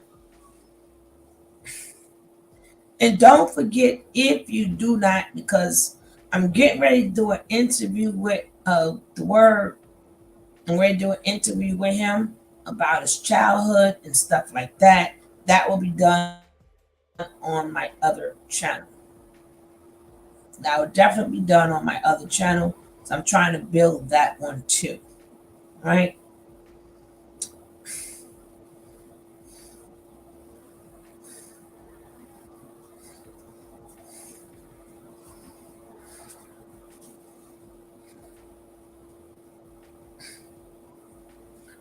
Thank you, Jackie. And don't forget the drop the link for I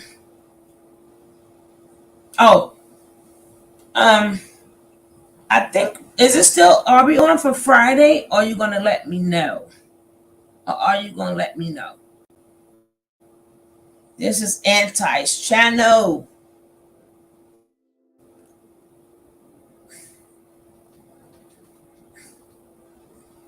Right?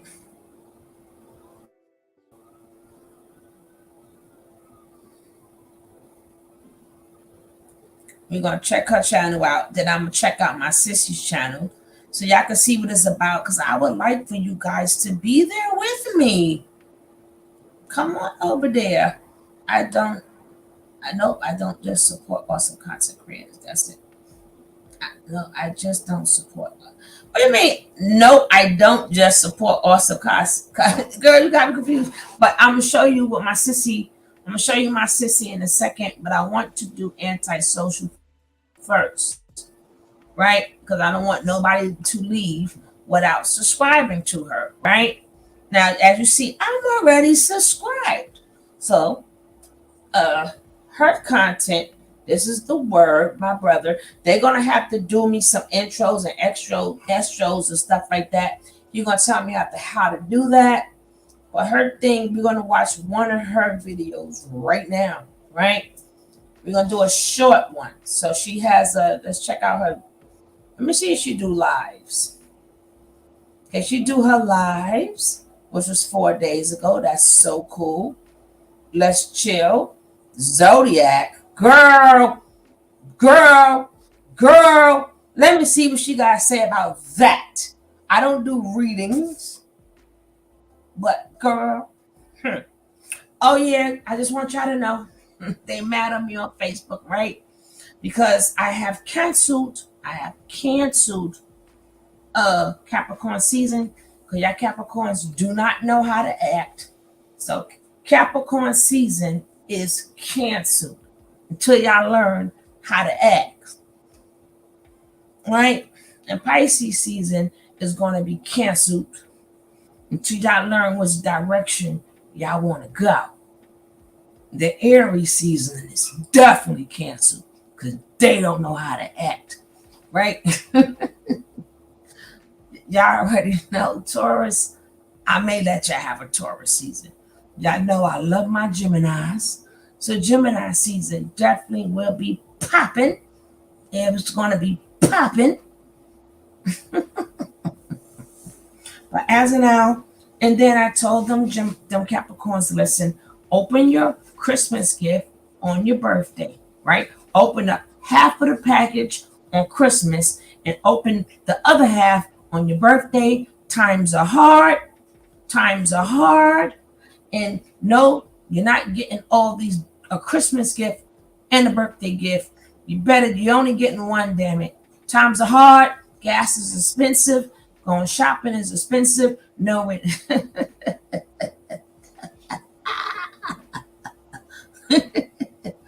Please subscribe to Anti also. Well, we're gonna check out one of her videos right now, so you can get a kind of I think I might do a video unless she got a short one, right? Okay, she got a 15-minute one. She got a 14-minute one. Okay, let's chill with Anti. Let's check her out.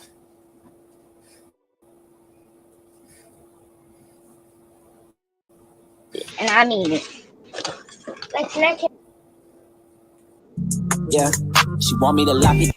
Did y'all see that video? Child, let me Girl, you done ripped my damn lion off with your anti-ass.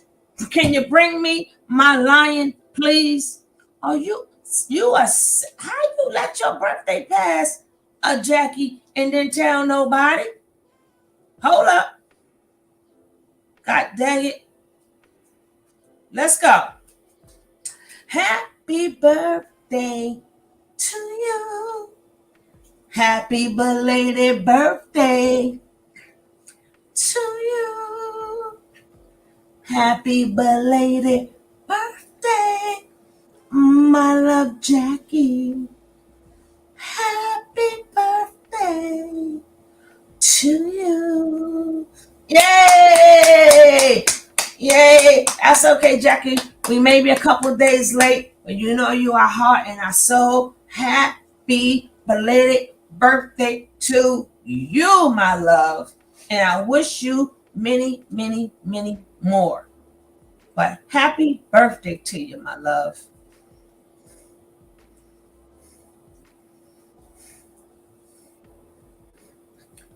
That's your daughter. Oh, hell. Here's her daughter's birthday. So you know we got to do it again.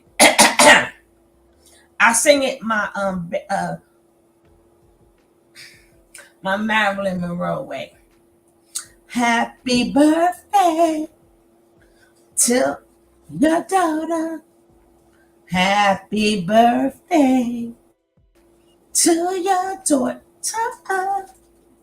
Happy birthday to your daughter. Happy birthday to her. Yay! Happy birthday to your daughter. Again, I'm sending her many blessings. I wish her the best of the best and many, many more. Yay! Now, any more daggone birthdays now? any more? Oh, you were sick. Is there any more birthdays I need to know about? I can't stand y'all.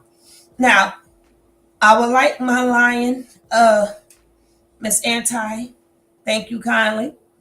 Y'all always be sitting up. I be trying my voice hoarse. But I'm tired of y'all people taking on my lion. That is my lion. Y'all all be jumping on the lion like bandwagon and stuff. I will love my lion back. Thank you kindly. I'll be coming to your channel. I'm going to take my lion. I'm bringing it back on over here. I'm bringing it back over here. But let's check her out with her still in my lion self. But wait till I get my intro and stuff together. That won't stop playing with me. She got my lion sitting up there and make her feel good. They all want to be part of the Leo family. I understand.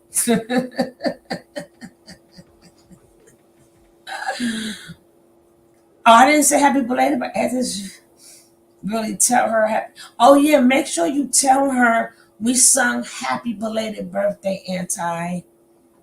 Make sure you tell her we over here tell her happy birthday. And let's go check her out. So y'all, if that was not me and my brother, if that was not me and my brother, yo, we would literally rehearse like what we was gonna be doing when people would try to bully us. Remember, she has 143 subscribers. If we could at least get her to 146, if we could get her to at least 146, 3 people in here could subscribe to her. And I'm not going to stop until she. Give me my phone back now, okay? And say it like you mean it. Say it. Say it. That shit. Yo, somebody find them. I need to know how old these kids is. Like, I need to know the age. The little boy look like he gotta be Oh, about Lordy, that might be related. probably like 5 or 6. And she gotta be maybe 8 or 9. And we don't care about She your definitely look. gotta be like 8 or 9. But yo, I keep trying to tell y'all people, when it comes down to the sun, we don't care about your Leo. We don't care about your Leo moon. We don't care about your Leo rising. We don't care. We don't care. Okay. We get our source straight from the sun. We don't care about your moon, and especially in Leo season, do not come in Leo season telling us nothing about this. This our birthdays. We don't care about your moon, your sun. That ain't got nothing to do with Leo season. Okay, I just thought that we would tell you how we really feel about that. Don't come telling us about your moon, your rising, your placement. We don't care. Y'all are borrowing our energy. We don't even claim. We don't even claim our. We. Oh, Chuck, here she comes with the Pisces. Here she comes. Okay, hey, Lady D. Hey, lady. Y'all might be related though. Y'all need to check each other out. Y'all might need to check each other out. Now, let me see. Did she go up? I'm going to do it. I would love for her to get to at least 5 people. Let's see the 5 people hit her up. Let's see, did she move up some? And I mean it. Like snatch it like you be snatching it. Snatch it. She 144. What was she before? I totally forgot. She 144. Uh-huh, uh-huh, uh-huh, uh-huh, uh-huh. Uh-huh, uh-huh, uh-huh. Mm-hmm, mm-hmm.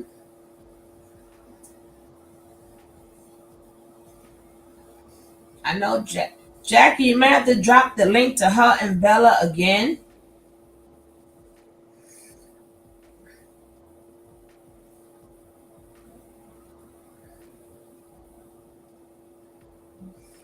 I forgot the count. What was the count?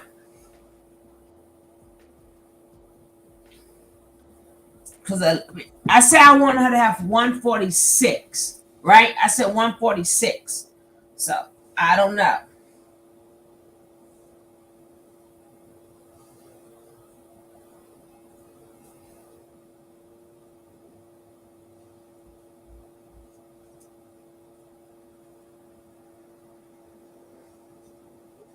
And don't forget Brown Girl Bella. And y'all better go on over there. Y'all better go on over there to my sister. Mm-hmm. Mm-hmm. Mm-hmm. Uh-huh. Uh-huh.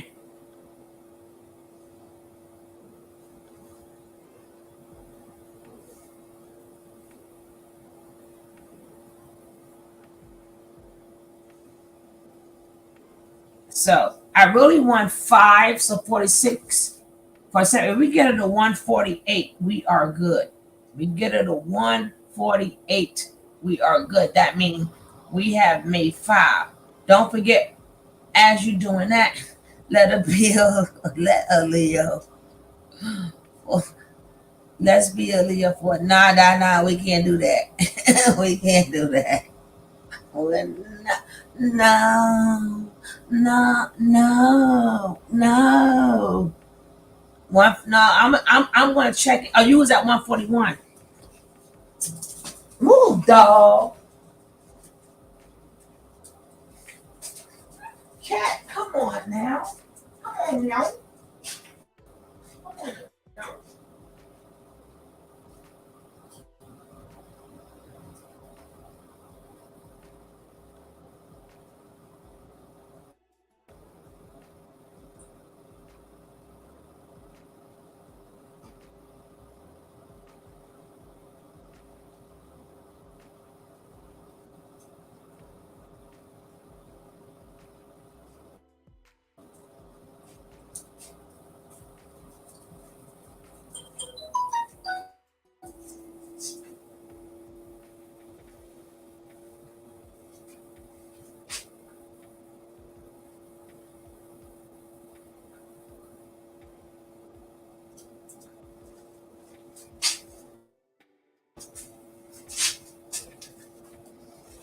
Remember, if you're waiting, because I'm gonna see if Brown Girl Bella went up. No, we're gonna try to get to. I be forgetting what I be saying. Y'all have to help a sister out here. Hold on. Hold up.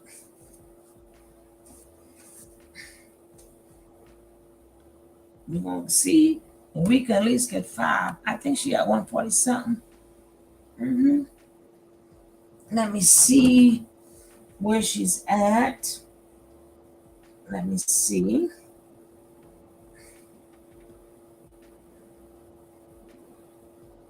And don't forget to turn on notifications. Please turn on notifications, because remember, when y'all don't see me over here at my house, I'm at Sissy house. And then she don't know she's doing a giveaway, right? Because I want the free stuff.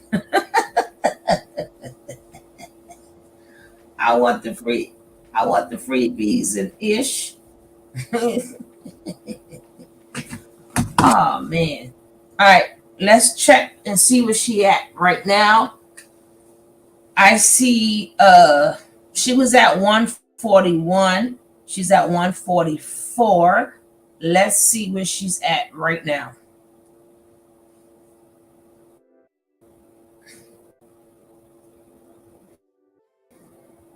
And I mean it. Like snack it like you did. 7. You got 6. You got 6, girl. You got 6. All right. Yes. We made our goal and one more.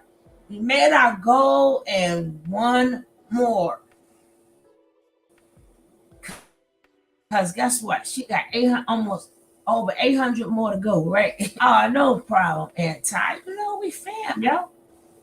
We fam. We look out for each other. We do what we got to do for each other. You know how it goes. Girl, you did not have to do that, but thank you, but you did not have to do that. This is just what we do. You did not have to do that, but thank you kindly for this what we do. This when we take care of each other. We take care of each other. But thank you so much. You didn't have to do that, but I appreciate it.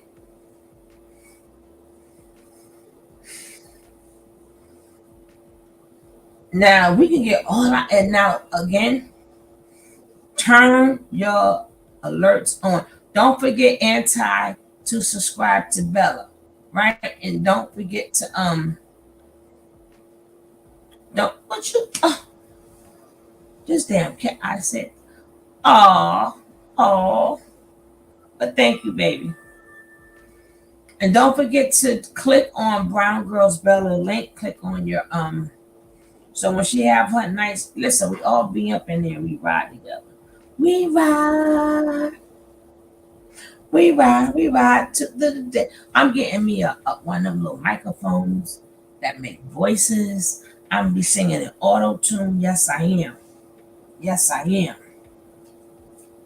Mm-hmm. Yes, I am.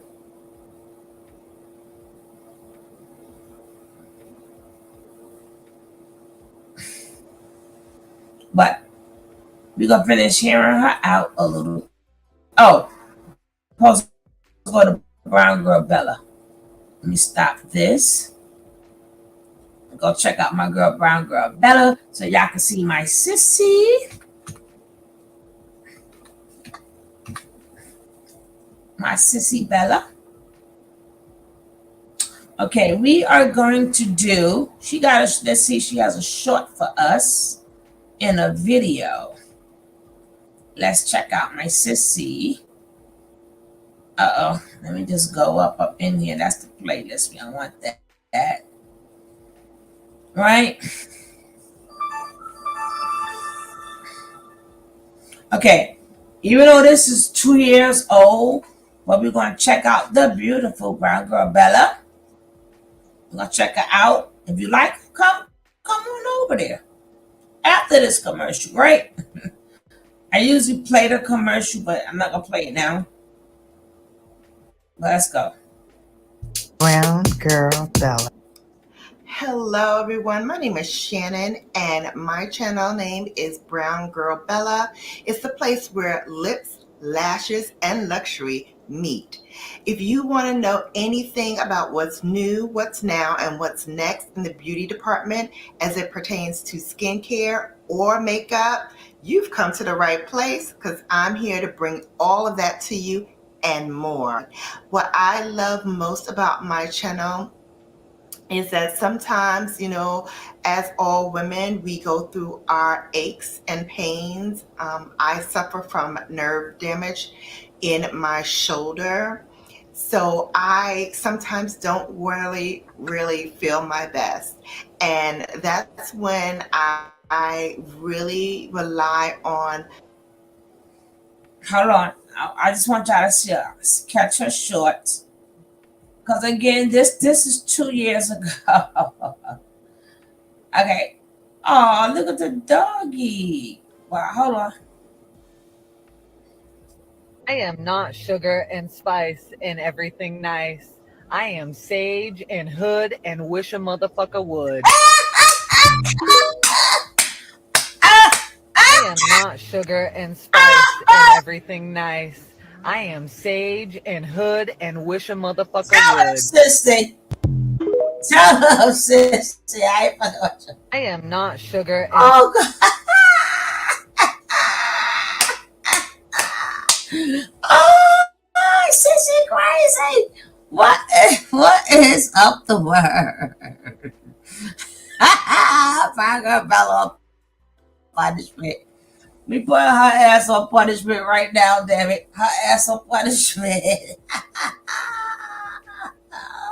What is up, my brother, the word? Where Brown Bella at? Tell her ass in trouble and she on punishment. She is on punishment. Yes, she is. Right? Oh my God. She's so on punishment. Now, being that I don't know how to make thumbnails, I make my thumbnails out of the content. I can't, y'all people too much for me. We already seen this already. But it's for the things you've already but it's my done that I don't even know about. Like, this gonna be my thumbnail, right? That's gonna be my thumbnail. Tell Brown Bella her ass up punishment, but she was a ninja wood, so I ain't messing with her. I ain't messing with her. But like I said, if you ain't got my brother the word, check. Oh, okay, time for I'm going to bed too because we scared of you. We are scared of you. I'm going to bed too and get my beauty sleep. But thanks for popping in, Sissy.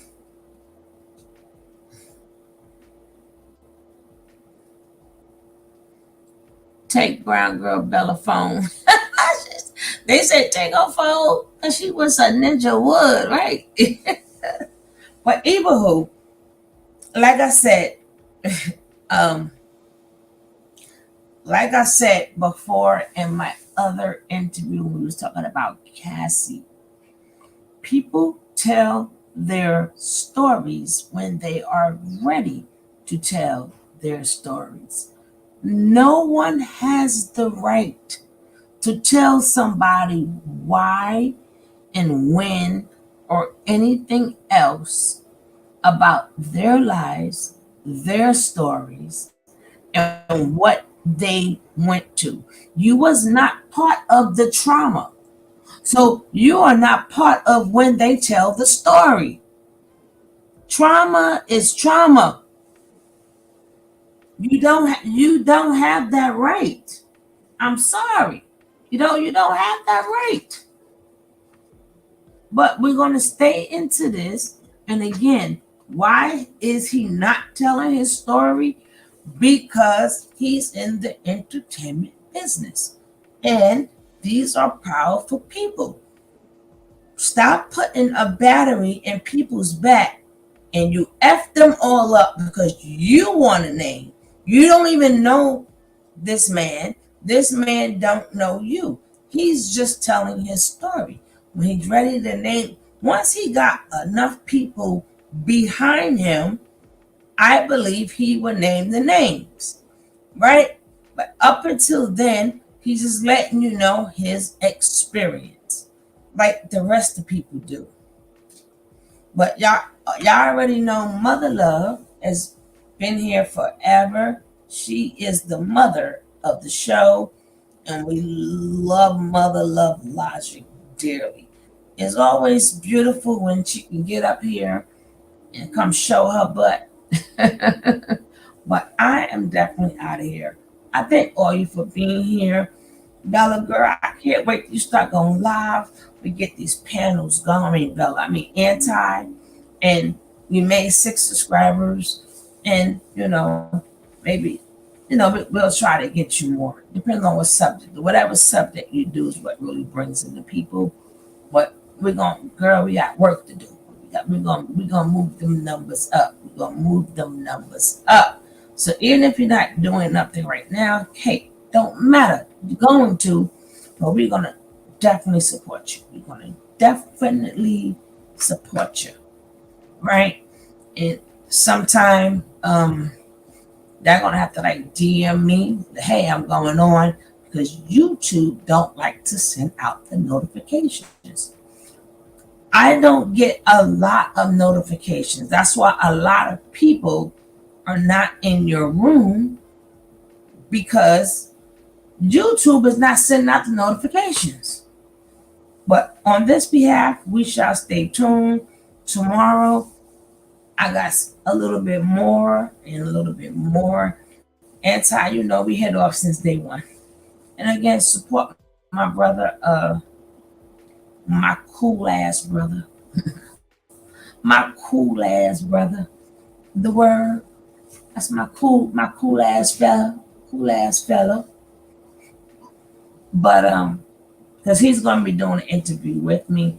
For some reason, like he was busy, the holidays are coming. So we might end up doing it after the holiday. We might do it after Christmas. So Christmas fall like on a Monday. I don't know, because New Year's will fall on a Monday, so New Year's Eve people are partying. So we might do it right after the holidays. But we're gonna, you know me, I'm gonna go in there and bother him, right? I go in there and bother people. I be like, good night. The next thing you know, I'm in somebody's chat bothering them. But again, I thank you all. I submit all of y'all. And my girl, let me tell you something about your Texas.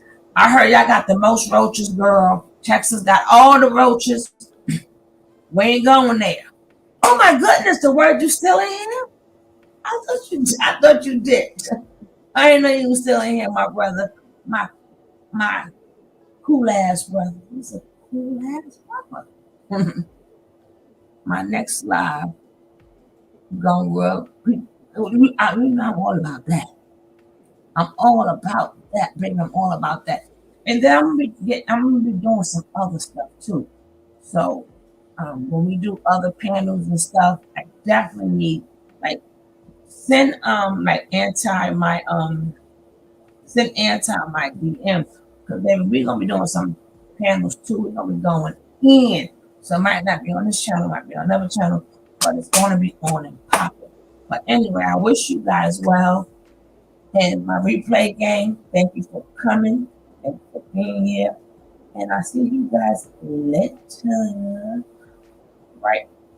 Right after we'll be cool. No, we gonna be cool. I ain't got nothing to do with that. Rubbing who you gonna rub wrong? I don't care. It ain't me. We still cool. We still cool. I don't care who you can rub them wrong all you want. That ain't got nothing. But I will be there for it. I will be there for it. Okay. I appreciate you too, mother love. All right, guys. We out of here. Peace.